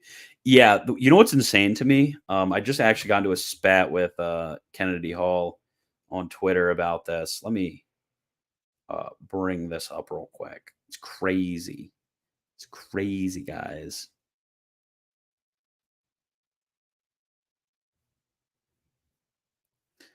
Okay, here we go. Let me share my screen. Yeah, so this is what Kennedy Hall says. The infallibility of canonization is not part of the deposit of faith. I mean, he's right about this, that it's not part of the deposit of faith. He's correct about that. Somebody's not a heretic for denying the infallibility of canonizations. Of course, if you're saying that, then you're wrong. Hassan's about to be like, I'm actually, like, I found this document, you know. I found this document. But if by that, if he means that it's not something which is dogmatically defined, sure. And wasn't established as an infallible process until about 1,000 years into church history. This is itself incorrect. The process, of course, was different before, but it's not like 1,000 years into the... This is his view, okay? So it wasn't the infallible process, 1,000 years view, then the process, which made it infallible in the negative sense, was radically changed, leading to doubt. Okay, so this is actually schizo. None of the theologians, to my knowledge, every single one that I've read is justified on a different basis. But it is schizo to say it was the process established 1,000 years into church history. So this is his narrative. 1,000 years into church history, there was a process for canonizations that was established, and there was some magic dust thrown on it, which made it infallible somehow. You know, they were really good researchers, I guess. There was the charism of safety for the investigative process for canonizations. And it was this process that rendered everything infallible. You know, none of the theologians justified it on this basis. They all justified it on the basis of the indefectibility of the church's worship if they held to it. So there was something magical about this process. And then 900 years later, the process is changed. And because there was a change in this process, it got uninfallibilized. This is what he thinks. This is like this is a very normal SSPX position. It's crazy. It's crazy. Like when you read I'll read you something real quick. Which quodlibet is it? The quodlibet from St. Thomas on the infallibility of canonizations. It's quodlibet 9. It's quodlibet 9, Article 16. Okay, let me bring it up real quick. So quodlibet 9, Article 16.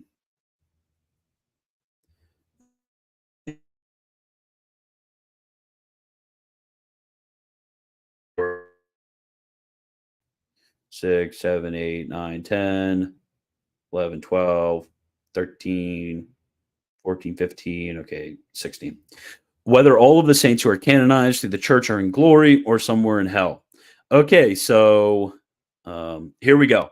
Look at this right here. Look at this second objection. It's kind of funny because this objection was actually like ex professo treated by a lot of people.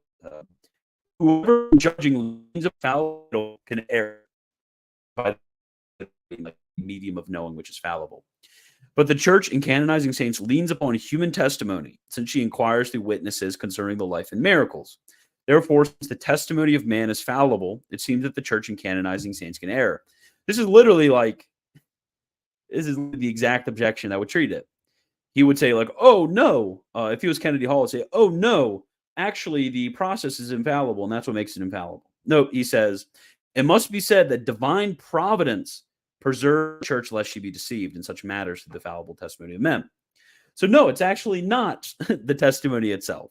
It's actually, when you read through the respondeo or the responsio, since it's a quodlibet, when you read through the responsio, he actually explicitly says, no, it's not about the process and the witnesses and everything like that. It's through the indefectibility of the church. Now, somebody could say, oh, well, I just don't think indefectibility reaches this. Okay, bro. You hold the less common opinion, but saying this weird thing of, oh, it was infallible, but now it's not infallible anymore. That's schizo. Like, either say it's always been infallible or, you know, it never was.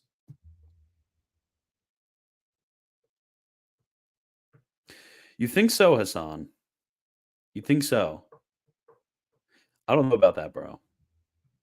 Hassan is informing me that... Oh, you're talking about Adrian. Hassan is informing that he says that denying in particular canonization's infallibility in itself is only temerarity, but in principle denying the infallibility of the church's power to canonize is heresy. Poets have actually said that they are doing an infallible act during canonization decrees. Yeah, but they didn't define this in a way in which the opposite of this would be heresy. It would probably be. I think there's a theological censure that could be attached. I think there's a theological censure that could be attached. I don't think these theological censures heresy, Hassan. I think you're wrong about that.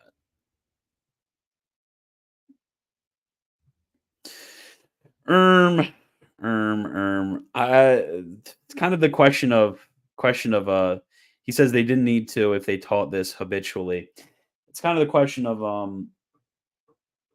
what constitutes habitual teaching, Hassan. I mean, it's been 3 times that this has been taught.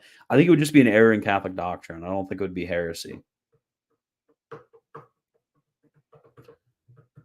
2, liturgical infallibility. Yeah, but no matter what, the position of Kennedy Hall is very schizo. I think this is actually, Hassan, I think this is actually probably why they do the whole, I will show you later. Okay, you're about to debunk me so hard later. I think this is why they do the it was infallible but not anymore thing. Because they're like, well, when those popes spoke, it was infallible, but now it's not infallible anymore. And the popes haven't taught on it anymore. So, like, get debunked. I think that's probably why they do that. You're going to get killed by a cripple. Oh my gosh, Hassan. Your other leg is gone. I will destroy it.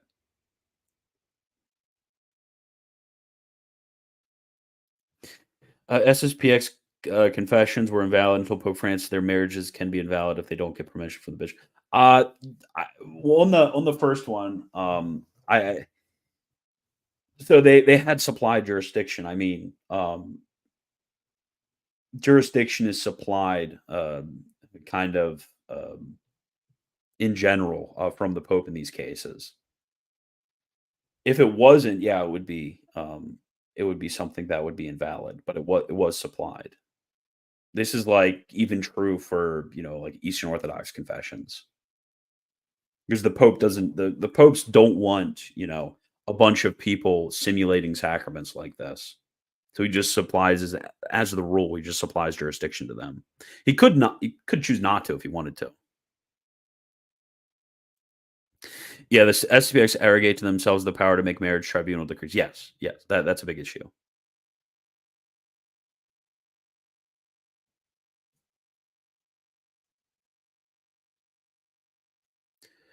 Okay.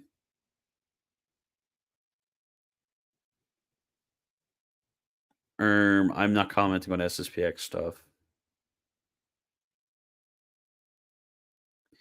Indefectibility of the church's worship means Palamos is a Catholic saint? Bro, what? What are you on right? What are you on right now? What are you on right now? What are you on right now? What are you on right now? What are you on right now, bro? How? What are you saying? What are you saying right now? Indefectibility of the church's worship means Palamos is a Catholic saint? Dude, do you think the indefectibility of the church's worship means that like random like Eastern Orthodox Eastern Catholic like 20th century bros can't fail? Is that what you mean indefectibility of the church's worship means? That's crazy, dude. That's absolutely crazy. Maximus definitely taught it. So true.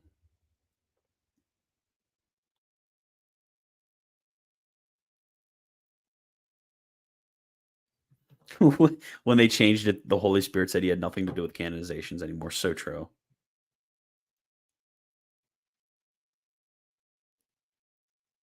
Okay, I think I'm back with my uninfallibilized is crazy. Exactly. Why can't we just look at what Kennedy Hall says and just say like, lol, this is stupid? Like, why can't we just say that? Like, come on.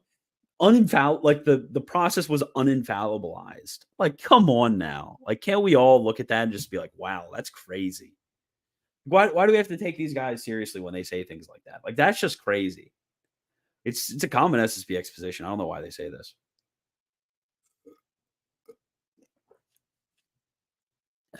Oh yeah, I forgot about the Berthier quote. I forgot about the Berthier quote. Yeah. Yeah, all liturgical rites do not have the same authority. Like that's crazy. They do not have the same authority. They're all Catholic rites. They're all valid Catholic rites, of course, in that way. But the safety of, a very weird like, let's say we have, I don't know, in the medieval church, we have like the Sarum rite, which is a local rite within England. I mean, there's multiple different rites uses within English. Sorry, so multiple different uses within England. Are you going to say like the Sarum rite, which is the or Sarum use, which is the use of Salisbury, has the same indefectibility of the Roman rite, which is used in Rome and personally oversaw by the Pope? That's nuts. So obviously the safety that is present within different rites is different. So like local, like whatever that Eastern Catholic priests are doing, like that's not, it's not the same as, a canonization promulgated for the entire church. Like that's crazy.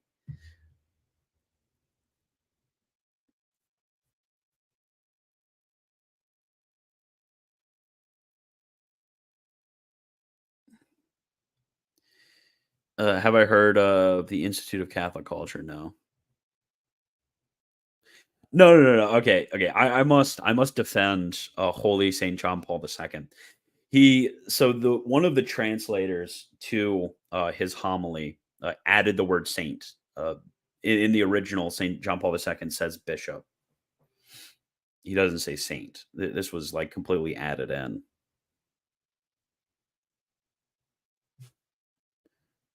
Should we go Android? Why do you guys keep saying Android mode? The Holy Spirit has been on vacation since Vatican II. Real. Palmos is only venerated on the local level in the Melkite liturgical calendar. Yeah, and it's something which is against ecclesiastical law. It's against the Council of Zamask, the Synod of Zamask, which is promulgated papally, like as law.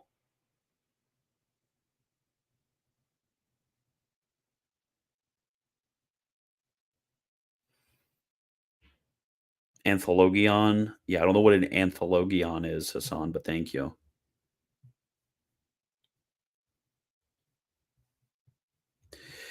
Okay, there are opinions on the SSPX website which individual priests in various parishes do not hold. Yeah, I think it's weird. Okay, so like I will be honest, I think it's weird to speak of like the SSPX like it's this monolithic body. Because I mean, I personally have interacted with a good deal of SSPX people, and I mean, there's certain parishes which are like radical, and there's certain parishes which are like much more normal. But yeah, there are some like particularly egregious things that get said. Like not at all denying that. But yeah, it's really weird to speak of like the SSPX position on like X, Y, or Z.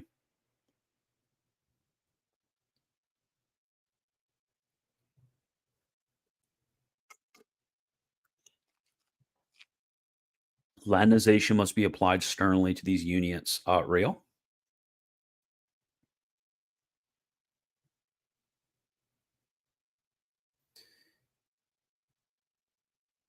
Okay. Yeah, so true. Saif Allah. Why do you think laws on veiling, Lent, etc., have been relaxed so much in the church?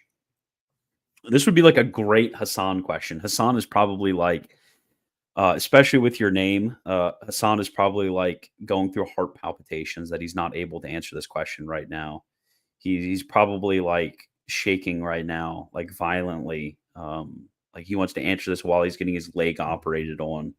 But yeah, basically over time, you look at like patristic discipline, like patristic church discipline, by even like Baroque standard, which is going to be 16th, 17th century. Like it's seen as being like intense or harsh or whatever you may, whatever like rigorous, like whatever label you want to put on that. So over time, I mean, there's just a general move towards a different kind of pastoral sensibility. And the pastoral sensibility is to try to like make a lower common denominator, lower bar of entrance sort of thing, which I mean, that's just the principles are still there. The principles in the teaching are still there. It's just the pastoral method has widely changed. Hassan said, "Nah, I'm too tired." It's literally 11 a.m. How are you tired, dude?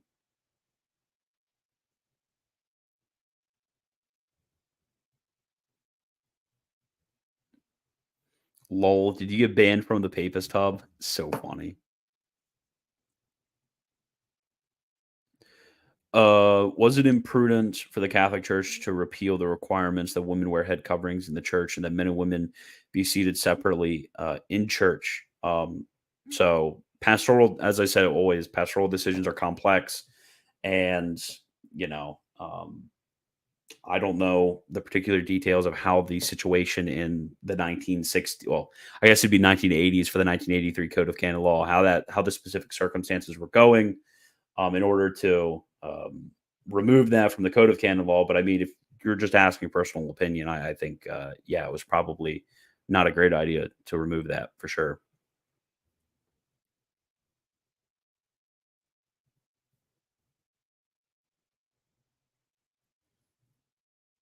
Oh, you've been to Zamask. I want to make a holy pilgrimage to Zamask to remember the place where the veneration of Saint Gregory Palamas was juridically opposed.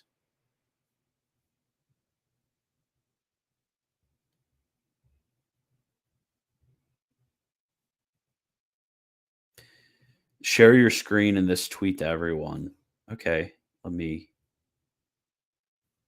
Okay, I'll share it, bro. I don't know what this is gonna be. It's probably gonna be like my address or something. Let me see. Okay, let me see. Okay, it is finished. 746 pages without the table of contents. Don't ask too many questions because I need to go through the whole thing to make sure I've covered everything and haven't missed any disputations. Yeah, that's a like. That's a W. That's a like, and that's a share. Yeah, why don't you send that to me, bro?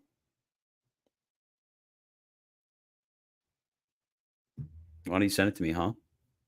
Huh, Astro?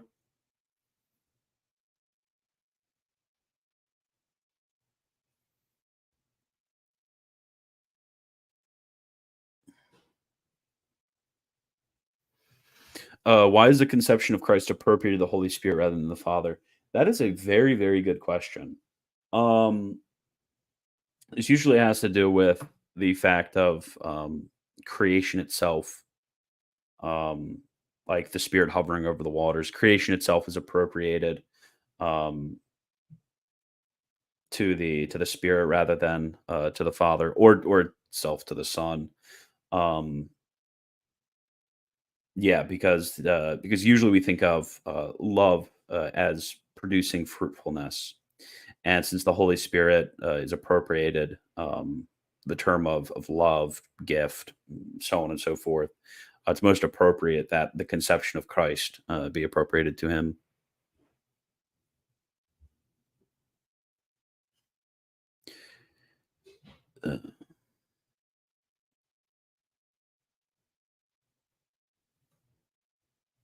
Okay.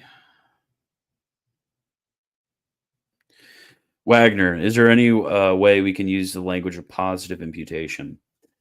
Oh gosh. Well,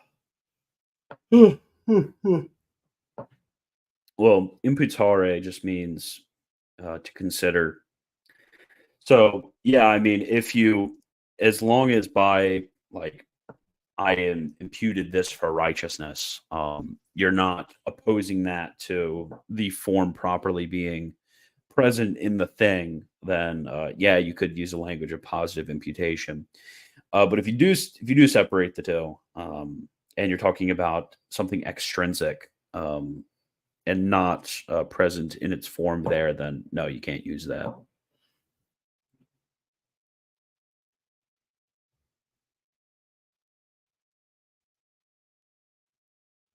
Aaron, what are you talking about?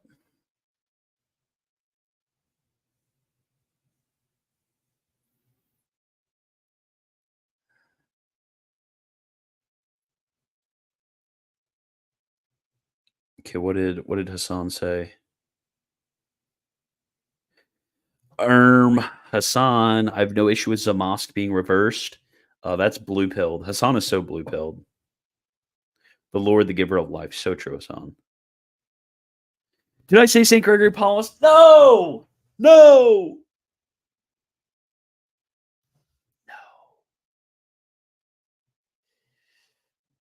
No. It's so over. It's so over. Is he just talking about I don't know what you're talking about, Mr. Catholic Crusader. What particularly are you talking about?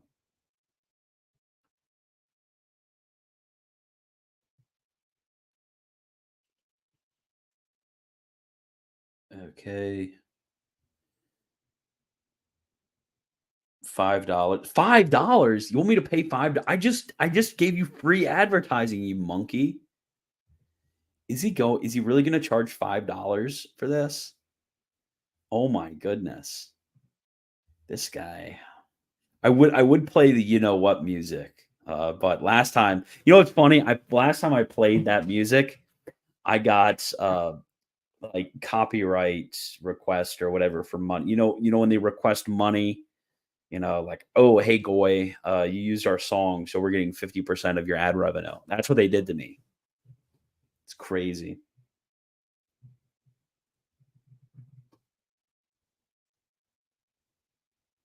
Okay, what are you guys saying? EOs are gonna clip it. It's so over. Yeah, Saturday morning stream without Hassan. That's true.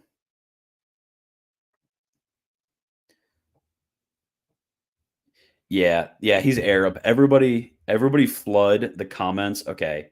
So Wagner, are you gonna publish it? I mean, we probably won't publish it. We just put it online. I don't know what his plan is with it. Once I get it, I'm putting it straight on Isidore.co. You can cope and see the Astro. The second I get it in my pocket, I'm putting it right on Isidore. Cry about it. Okay, where is it? Yeah, he's saying it's gonna cost $5. Okay. Let me get this screen up. How do I change the thumbnail on mobile? Oh, where's my phone? If you have the YouTube Studio app, you can edit from there. I think. If not, I mean, you can just message me the thumbnail and I'll put it up. Because I will get the money and send it to others. Oh my gosh. Everybody. Okay, so let me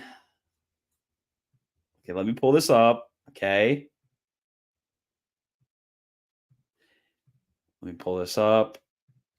Everybody go on your Twitters. Okay, everybody go on your Twitters, and we're gonna have a specific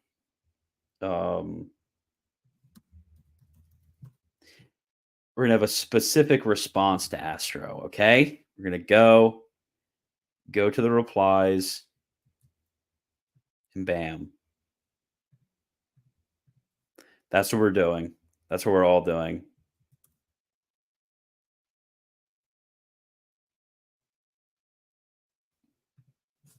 That's what we're all replying to his tweet with, okay? Okay.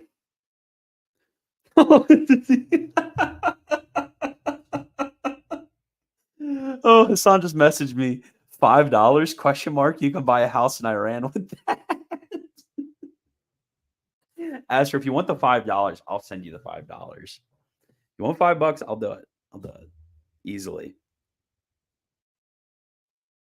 Waiting for it to drop on Isidore.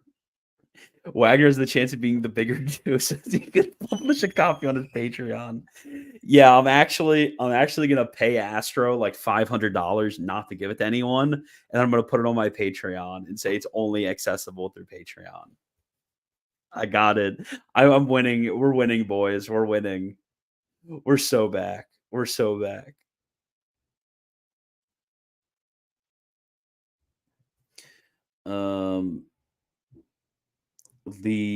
Dude, this isn't a word.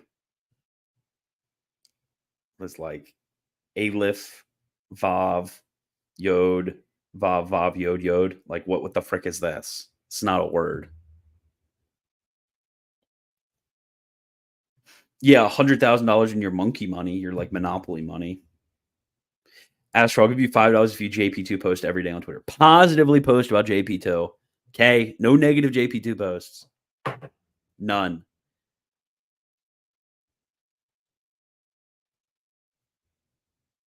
Okay, it doesn't allow you to do it while you're live. Yes, it does. Let me see. Yeah, I mean, if I go to YouTube Studio right now and I go to content, I go to live, and I go to details.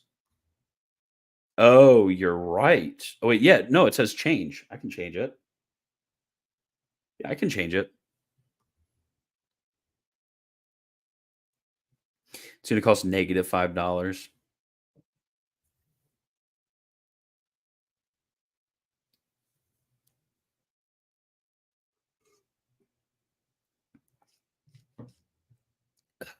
Astro will pay people $5 to read it. Yeah, I will. It's a Yiddish expression. What does it mean? I'm confused, like how that's a real word. How that's a real word. You know? Are you talking to yourself? Yes, I am. Has Taylor Marshall achieved 1 million subs? Last time, I actually haven't seen Marshall in like months. And then I randomly go and I check out his YouTube channel and I'm scrolling through. I look and I'm like, dang, 950,000 subscribers. Last time I looked, it was like 300,000. There's no way. Dude, he's kind of blown up. I mean, that's the type of growth we need to see here, boys. Asher replied me and said it'll be free. It'll be for free. So true. In what way is our righteousness, justice, the righteousness of Christ? Is this via participation in relation? Well, it's via exemplary cause, which is extrinsic formal cause. So like the exemplary cause of, think about it like the Platonic form, the Platonic form of something, if you may. That's extrinsic formal cause or like the ideal or exemplar causality. And then also by way of efficient causality as well. But not by way of intrinsic formal causality.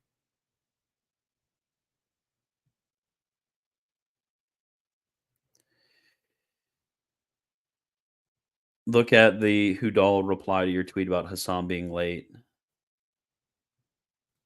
Okay, let me see. Okay, waiting on Hassan, then I'll be live. Oh, funny. Cut him some slack if you had to message all those e-girls you'd be late to. Funny. You're hilarious. Hassan's being debunked right now. Yeah, I can't read Coptic, bro. I'm sorry.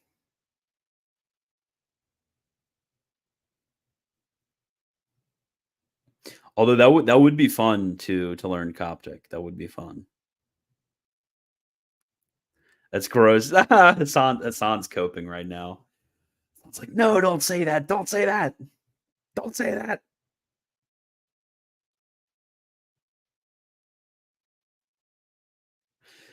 Okay, I guess I'll put it like this. Did the reformers really use the church fathers only for the purpose to show that they contradict Rome? I mean, let's say you have St. Augustine. So St. Augustine very clearly affirms that there's temporal debt of those in purgatory is remitted by offering the sacrifice of the Mass for those individuals. So a reformed person comes in and quotes St. Augustine against the papists when it comes to justification, but don't quote him when it comes to purgatory, the sacrifice of the Mass, remitting sin in that way. Why?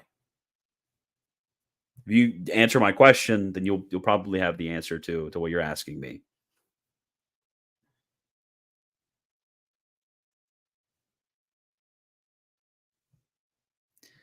Yes, so true.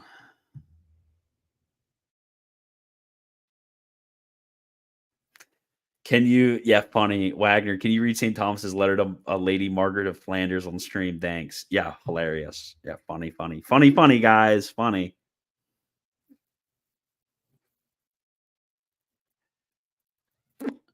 I am your brother Joseph, John the 23rd to the Jews, our elder brothers. So true. So true.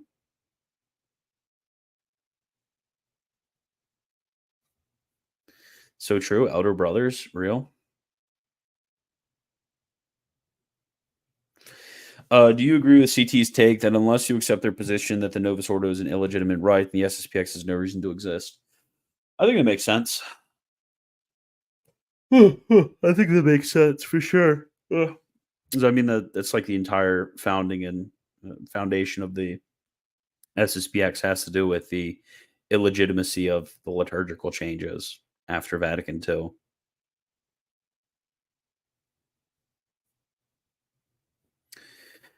Okay, let me see how good we are.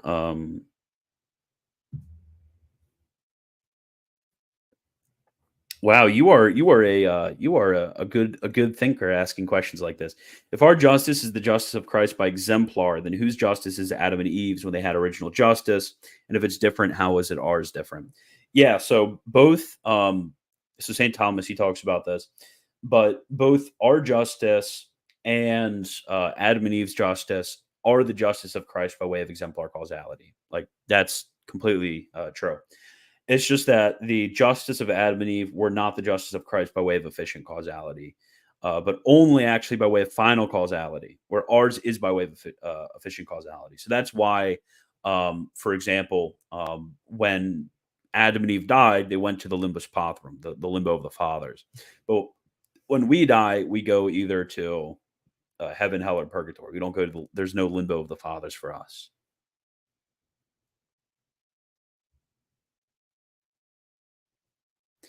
In the causes of justification, the Council of Trent, why do they not mention faith as any sort of cause? Well, it's included under justice.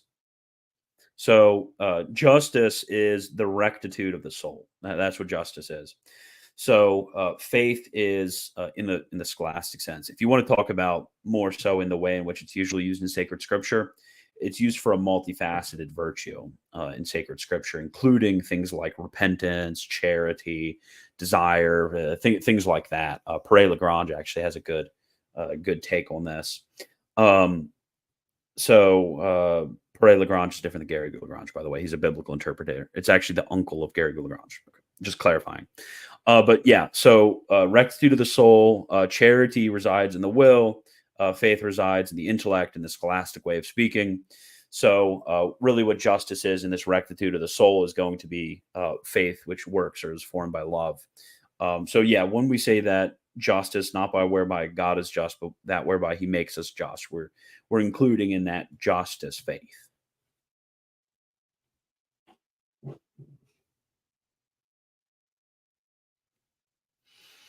Is explicit faith necessary for salvation? I think Father Crean argues it is. No. So basically, it has been for the last 500 to 600 years the common position in the schools that explicit faith in the articles is not necessary for salvation, but implicit faith suffices. And since the Second Vatican Council, it has become magisterial and has become binding on Catholics that implicit faith is sufficient for salvation. So it's not an open question anymore. It was an open question before Vatican II. Like for example, St. Alphonsus Liguori says both positions are in his mind. Both positions were kind of possible, but like by the 19th century, that kind of fades away amongst theologians. But in the 16th, 16th, 17th, 18th century is kind of a live question, like Billowart, for example. And as I said, St. Alphonsus, Billowart says that the position is implicit faith is wrong. Alphonsus Liguori says both positions are probable. But by the 19th, early 20th century, the vast majority of the theologians say that implicit faith is sufficient, and then Vatican II and after, it becomes magisterial. So it is not open for the discussion of theologians anymore.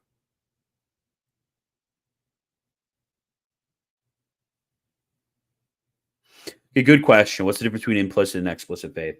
Yeah, so implicit faith is basically and there's a kind of like a bit of a weirdness I've noticed in the way in which a lot of modern theologians articulate the position of implicit faith.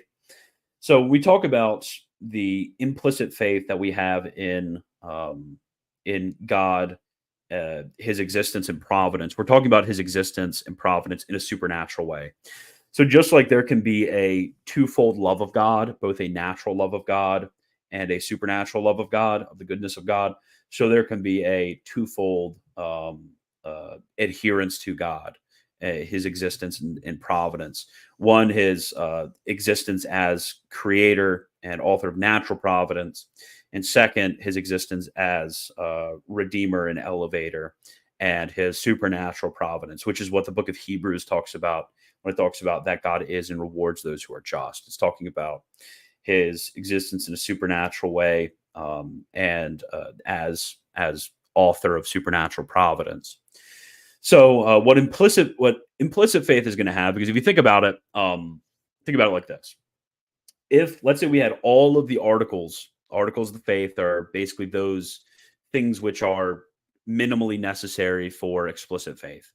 So incarnation, like obviously the redemption, the Trinity, things like that. Those are articles of the faith. Not like the Immaculate Conception is not an article of the faith. If somebody doesn't know the Immaculate Conception is a thing, and they don't affirm it, they still can have faith, explicit faith. So when it comes to the articles of the faith are actually contingent upon the will of God revealing. So let's say God decided not to reveal the Trinity. Like, he decided not to reveal the Trinity. He revealed everything else in the Catholic religion except the Trinity. Well, in this case, that wouldn't be something which is necessary. The virtue of faith can still hold together as long as it has its formal object. So the difference between explicit and implicit faith, they both hold together because they both have their formal object, which is God considered under a supernatural aspect. But the difference between the two is in the positive will of God. God has decided to make these certain articles which are adhered to. And if they are inculpably not adhered to, then that doesn't destroy the essence of the virtue of faith. You get what I'm saying? Okay, good. And if anybody wants to ask about the teaching of St. Thomas on this matter, I already had a video where I went over this. I agree with Domingo de Soto's reading on this matter. He was at the Council of Trent, interestingly enough.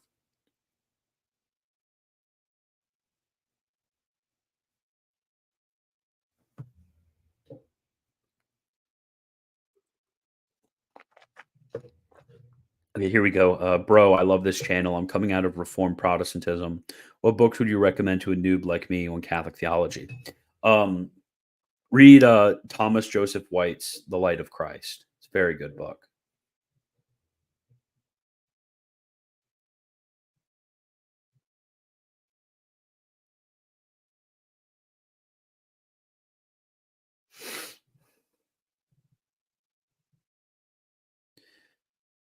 Okay. Okay, Hassan is in my chat. After Thomas Joseph White, Theology Library. Good idea. Theology Library after Thomas Joseph White.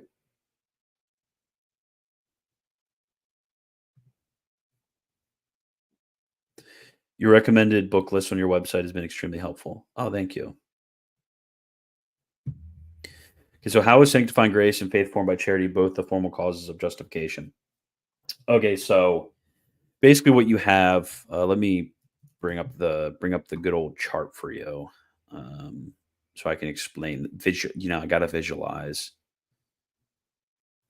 How does it feel to get destroyed by Jay Dyer? Dude, I stay up late at night thinking about this. I'm not going to lie, for real. I got debunked hard. Okay. Here we go. Remove all that.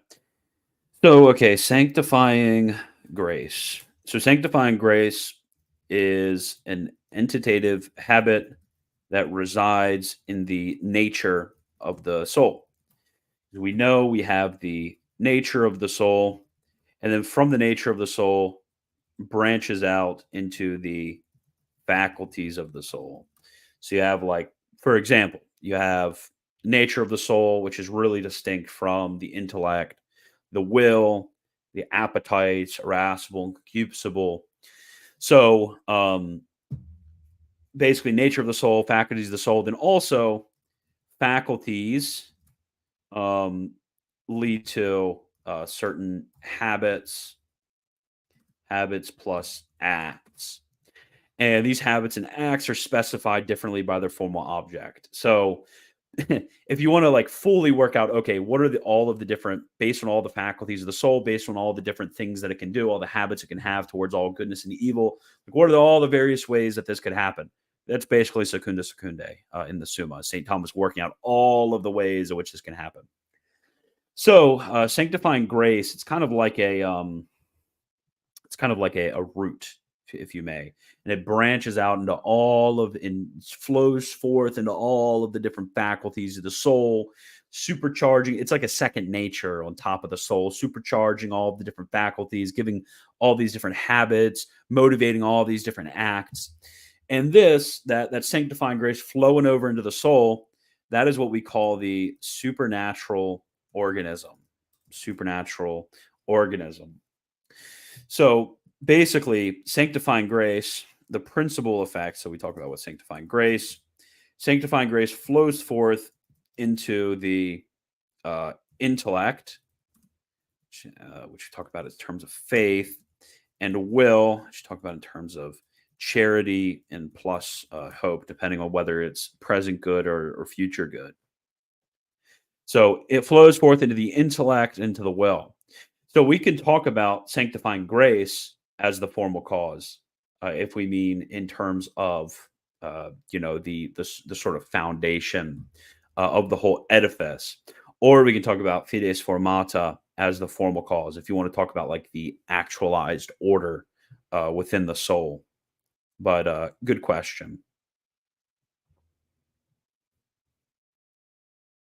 Am I able to be seen? Yes, I fixed it. Thumbs up, bro. Sorry for accidentally. Oh, yeah. Thumbs up. So true. You know, I can do a bunch of stuff on this now. Oh, let me see. I can give some like balloons and give some like confetti. I can make it rainy in here. I can give hearts. Like when Astro comes on stream. I can do a lot of things. Okay. Not hitting Control A to select all. Yeah, die. Have you read Analogia and Metaphysics? No. Do you know of any fathers that commented on Genesis or Exodus? A crap ton comment on Genesis. Like even in like by the time you get to the medieval period, everybody comments on Genesis. Exodus, I would have to think about it. I mean, Gregory of Nyssa's Life of Moses would probably be closest to a commentary on Genesis, if you may. Yeah, Hassan hates you guys. He says that your comments are horrible. You guys were on point last week, though. Ephraim wrote a prose commentary on Genesis. So true. Obviously, St. Augustine's commentary on Genesis. Christian is hallucinating. Okay. How do we answer the Anglicans saying we went against Christ by saying the wine is not needed? I mean, they would just have to prove that it's not a matter of positive law, the reception of wine in the Eucharist, which tradition does teach us that there are instances where communion of one kind is acceptable. So tradition is not on their side of saying that it's somehow strictly necessary, and it's of divine law rather than of positive law. What am I hallucinating?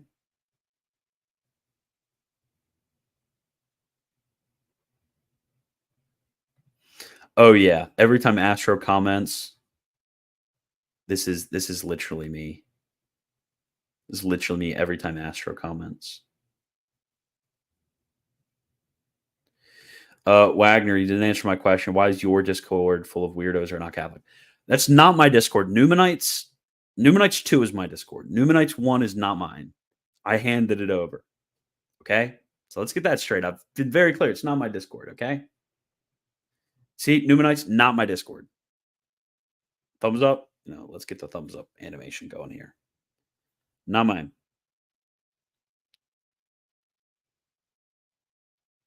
It's true, Christian. The stream is. What if you guys are all fake? What if you guys are just like me?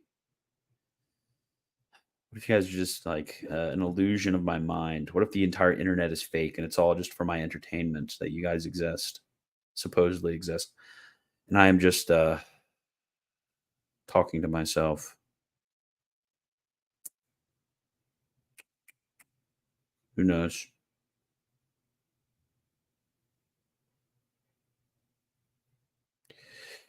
Do you know any Catholic theologians that have a fully translated commentary on at least the New Testament? I know Haydock Aquinas, some Lapide, but who else? Translated? No. Unfortunately, I don't really know. Hassan's probably gonna like flood me with 500 Google Drive links. I wish Dennis the Carthusian was translated. His commentaries are amazing. Wake up, Wagner. Your name is Palamite Answers. You're hallucinating that Hassan is talking to you, but we can't hear him. Of course you guys can't hear him. He's messaging me. Chrysostom has a whole homily series on this. Origin 2. It's not Jenga.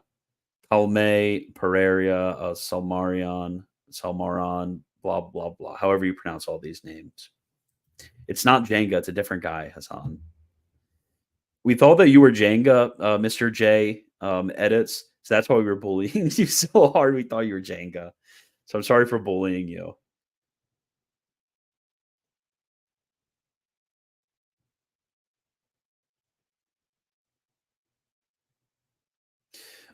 Yeah, I mean, I did say that basically faith is used in different ways throughout sacred scripture. In some ways, it is used for the virtue that we call faith. In other ways, it is talking about a sort of composite virtue containing all of the other dispositions and habits which justify us.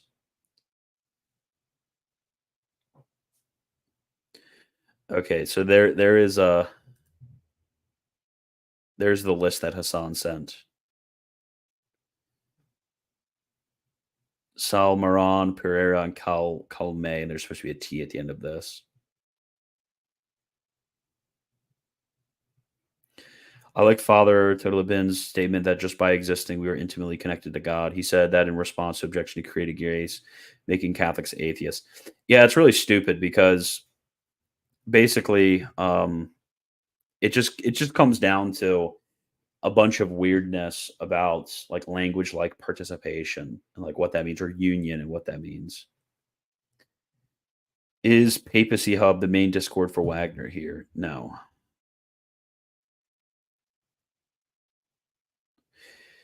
My Discord server is the Numenites 2 server. That's for patrons only. That's private. Because you monkeys tear apart every single Discord server that I start, which is why I just handed over Numenites 1 to you guys to let you guys do all your monkey behavior. And I disavow Numenites 1, okay? That's not my server. I already let you guys know that, okay? Okay. Numenites 1 is the poor man's Numenites 2. Exactly. Exactly. Can you give me the examples where both species are not needed? So in the early church, there were during Lent in the East, if you look at their liturgical books, they only had a communing of the bread. If you also look in many areas, when they would commune infants, they wouldn't do the intinction. They would actually just give them a bit of wine on the tongue, and that would be the communion in one kind that would occur.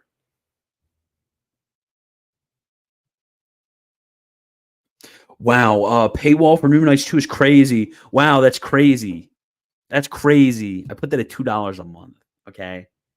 I literally just Patreon takes half of it because it's so low. So I get like $1 a month from anybody who's joining just for the Discord. Like it's literally just a slight barrier to get all of the horde of monkeys to not join. It's terrible. Yeah, a month, $2 a month. That's crazy. You're literally the worst YouTuber ever. You can't even run a Discord server. Yeah, I am the worst YouTuber ever. Unionist Initiative. Problem? Question mark. Problem. Is Wagner only on Numenites 2 or also in Papacy Hub? I don't answer any questions. I don't answer any questions on Discord. Even Hassan tags me in questions on Discord, and I still don't answer him.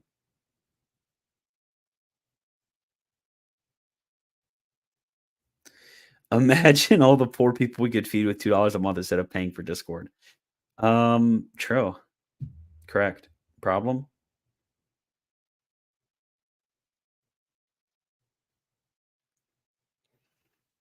We need a proper dictator. Yeah. $2 a month is the entirety of Astra's Persian salary. So true.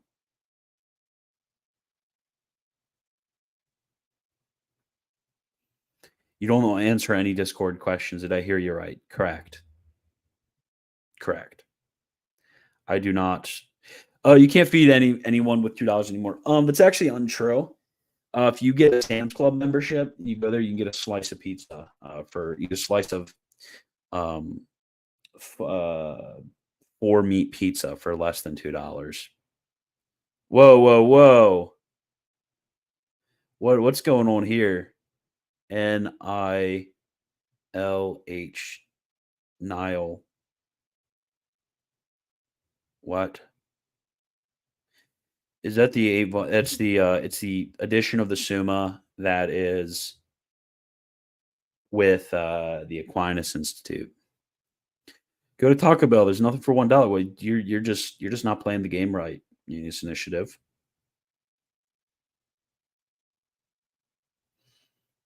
Bro, come on. No, come on, guys. Come on, guys. Come on, guys. Come on.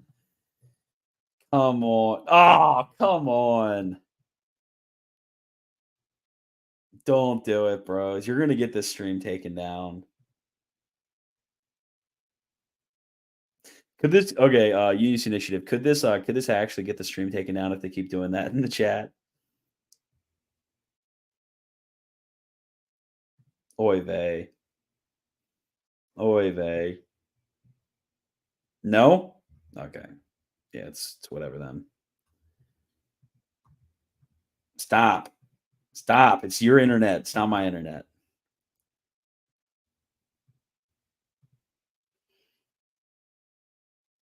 Oh my gosh. Yeah, I'm about to end this stream. You guys are the comment section. It's terrible. Comment section's horrible. How do I debunk an SSPX in a debate? They Lefebvre-splaining.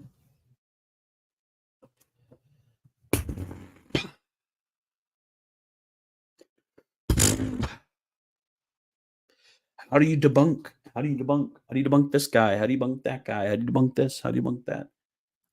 Dude, why are you asking me such broad questions?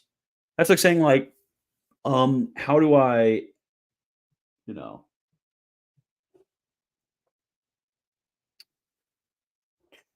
how do I debunk like Eastern Orthodoxy? Bro, there's a lot of different things to cover in that. Like, what do you mean? How do I debunk it? How do I debunk SSPXers? That's such a broad question. Ask me specific questions.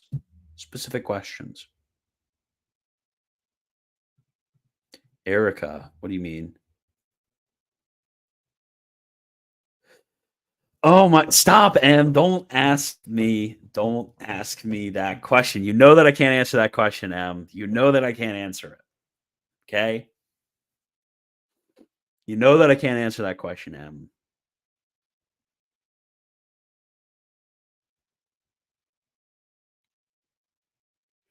Okay, what is this? Oh my gosh.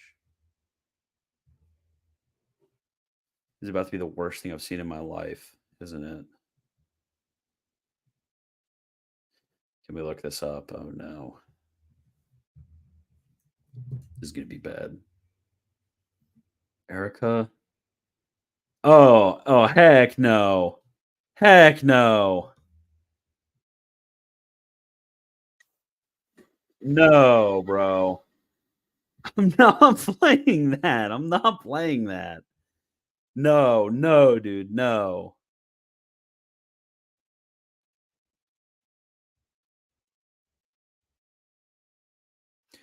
How do I debunk LPT? How do I do it? How do I do it, guys? How do I do it?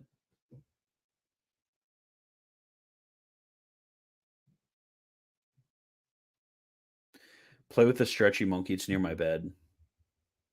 All I have on my desk right now is a gun, which I can't show on stream, or that would definitely get my stream taken down.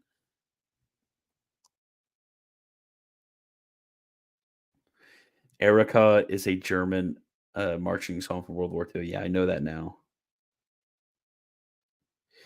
Wagner, when will you ban the anime off your Discord? It's disgusting. Look, I've tried to work against these people. They're like the Mongol horde. Like when you try to oppose the anime profile pictures, it just never works. Like I've tried a million times. I've tried to do it. It's just you have to make peace with the anime profile pictures. You can't fight them and win. They're too numerous. I don't get it. Like for me, it's like, okay, anime is like, to me, when I first saw people with anime profile pictures, it was really weird to me. I'm like, it kind of reminded me of, like the furry people with the dog anime, whatever, not anime, the dog profile picture stuff. It's like super weird. It's like extremely weird. But you can't win against these people. You gotta make peace with them.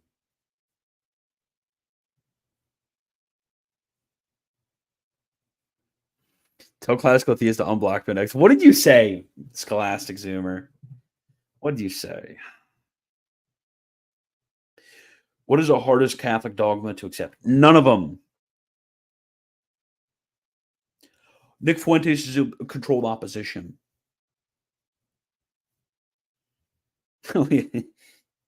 Real. No, die. What's the difference between debunking and refutation? I don't know, dude.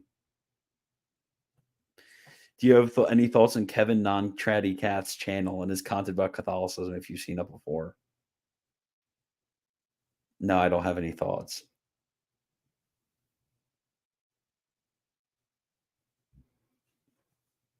Kayak will never surrender. So true. Yeah, that's also true. The fact is, anime, it's 12-year-old girls.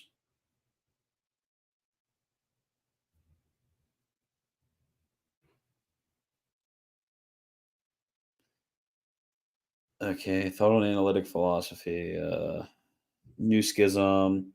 No, stop. That will literally get that stream taken down. It is such an easy way of getting the stream taken down. Christian trying to know German culture, challenge impossible. I'm not German, Hassan. I'm not German. I'm Roman. Okay? I'm not German. Okay? Would you get this straight, Hassan?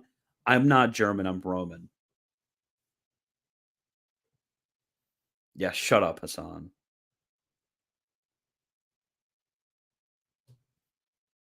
The amount of culpa. Yeah, what is with this? What is with this entire comment section? It's terrible.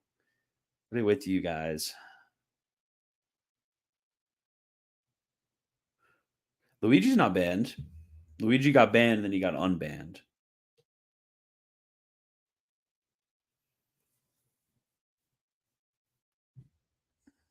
Are you learning any languages currently? Yes.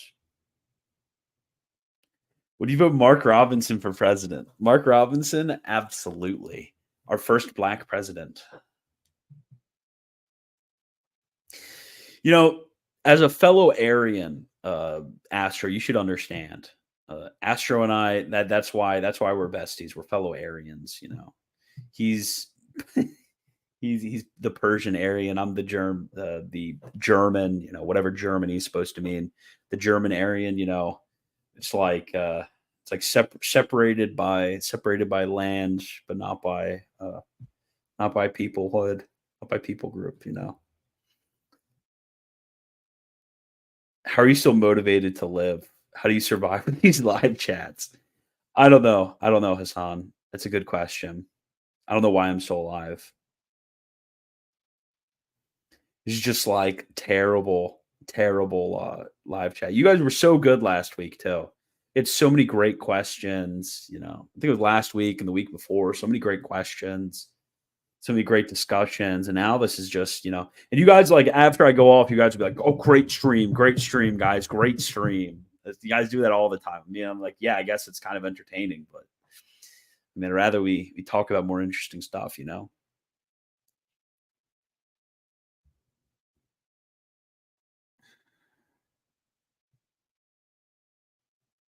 What's being asked here?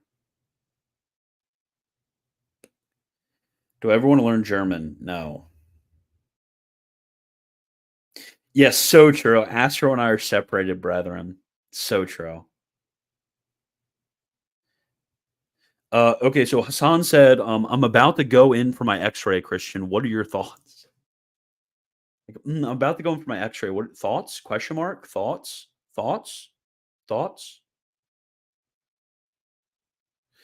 Hey, Christian, you should do a stream just scrolling through Catholic answers. That'd be funny. That'd be fun. What kind of question is this? Kalima Tula, is Proverbs 31 criteria for a wife so applicable today? Of course it is. All of the Proverbs are still applicable for today. It's wisdom literature. Wisdom literature is applying certain principles of divine revelation to how life works. You know, of course, Proverbs, there are some incidental, circumstantial things within Proverbs that motivate a distinct judgment, like, for example, you know, going before people in the gate, like stuff like that, going before people in the gate, or like being on the roof of your house and stuff like that. Like those mean different things, but yeah, of course, in its principles, it's still applicable for today. All of Proverbs. How does the Arian controversy match with the indefectibility of the church? Well, it's not. The theologians commonly say that the majority of the episcopate could accept heresy. That's a common sentence. The indefectibility of the church does not mean that that a large amount of the church couldn't somehow fall away into an error. What are the best scriptural arguments for the church's infallibility? Would be it's actually from the church's indefectibility. Actually, a good thing to read would be Francisco Suarez, his work against the Anglicans, book 1.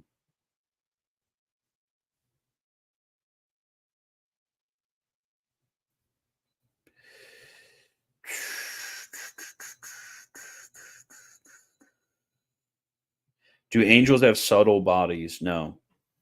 Who is the best Thomistic philosopher other than Aquinas? St. Thomas Aquinas. Oh no, funny. Philosopher, like one who did philosophy. Our boy John of St. Thomas, obviously. W. John of St. Thomas. Actually, best philosopher. Francisco Suarez.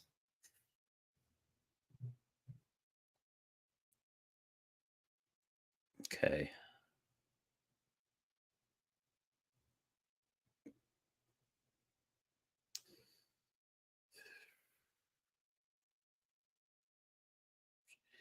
Even the Quran knew God better than Louis de Molina. Nothing will ever befall us except what Allah has decreed for us. Quran 9:51. Thank you for the insight, Melina Real. Astro. Go through r/Catholicism. Oh my gosh. Yeah, real. We asked the in-depth moral questions like question 60 of the supplementum, and you didn't want to answer those. Thus, you get this slop. Dude, I'm not talking about exoricide on stream, dude. I'm not doing that.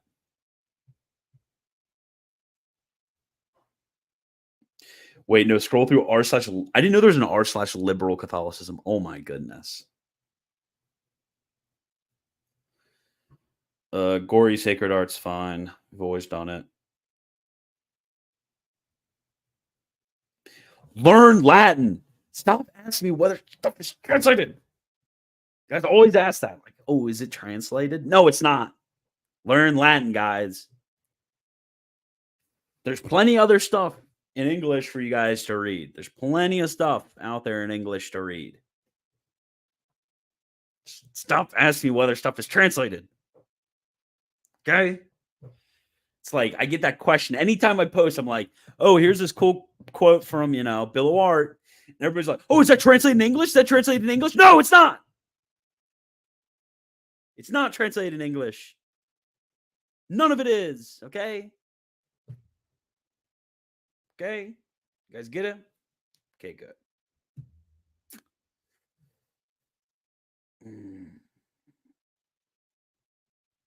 I was reading through the Summa and I found many mistakes, all of them in me.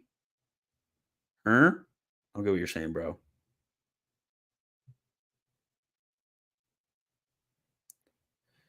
If the soul is the form of the body, why isn't the matter in Blessed Sacrament formed to be human? What? I'll get what you're saying, bro.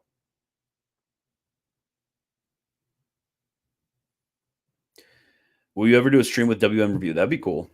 That'd be cool. That'd be cool.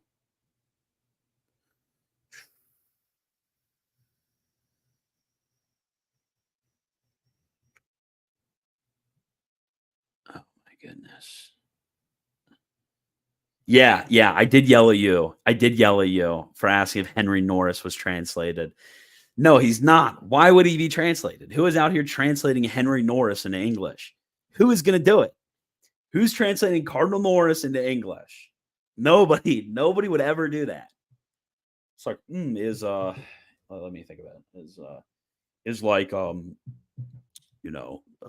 Albertus Magnus's commentary on this work of Dionysius translated in English? No, of course it's not. Of course it's not. It's not translated in English. Why? Who would be out there translating that in English? Like, we barely can get the works of St. Thomas translated in English, much less these like very obscure figures that like 20 people know about today. Like, why would anybody be out there translating into English? Like, what is entering into your mind where you think that this would be like a reasonable thing for somebody? Well, that this would be an ordinary thing, a reasonable thing to expect somebody to do, Okay. The works of Henry Norris. Do a stream with J/edits. Real. Okay.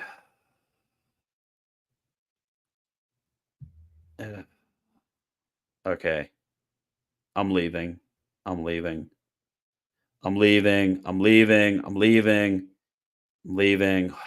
goodness. Coal. There's such coal.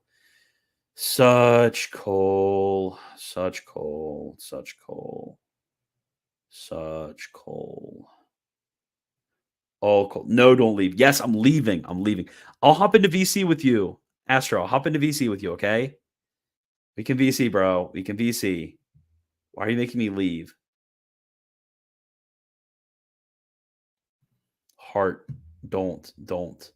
Ban Astro. Don't leave. Stop spamming the chat. I'm leaving.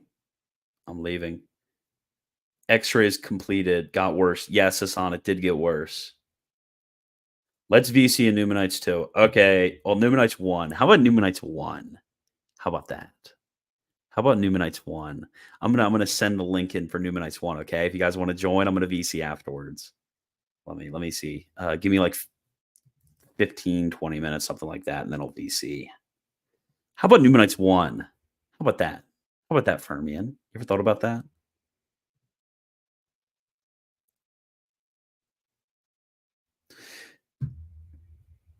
How do I find the link? How do I find the link? This Numenites 1, which is not my server. Okay. Edit invite link. Never expire. No limits. Okay. Here we go. So you guys got the ultimate link going on right here.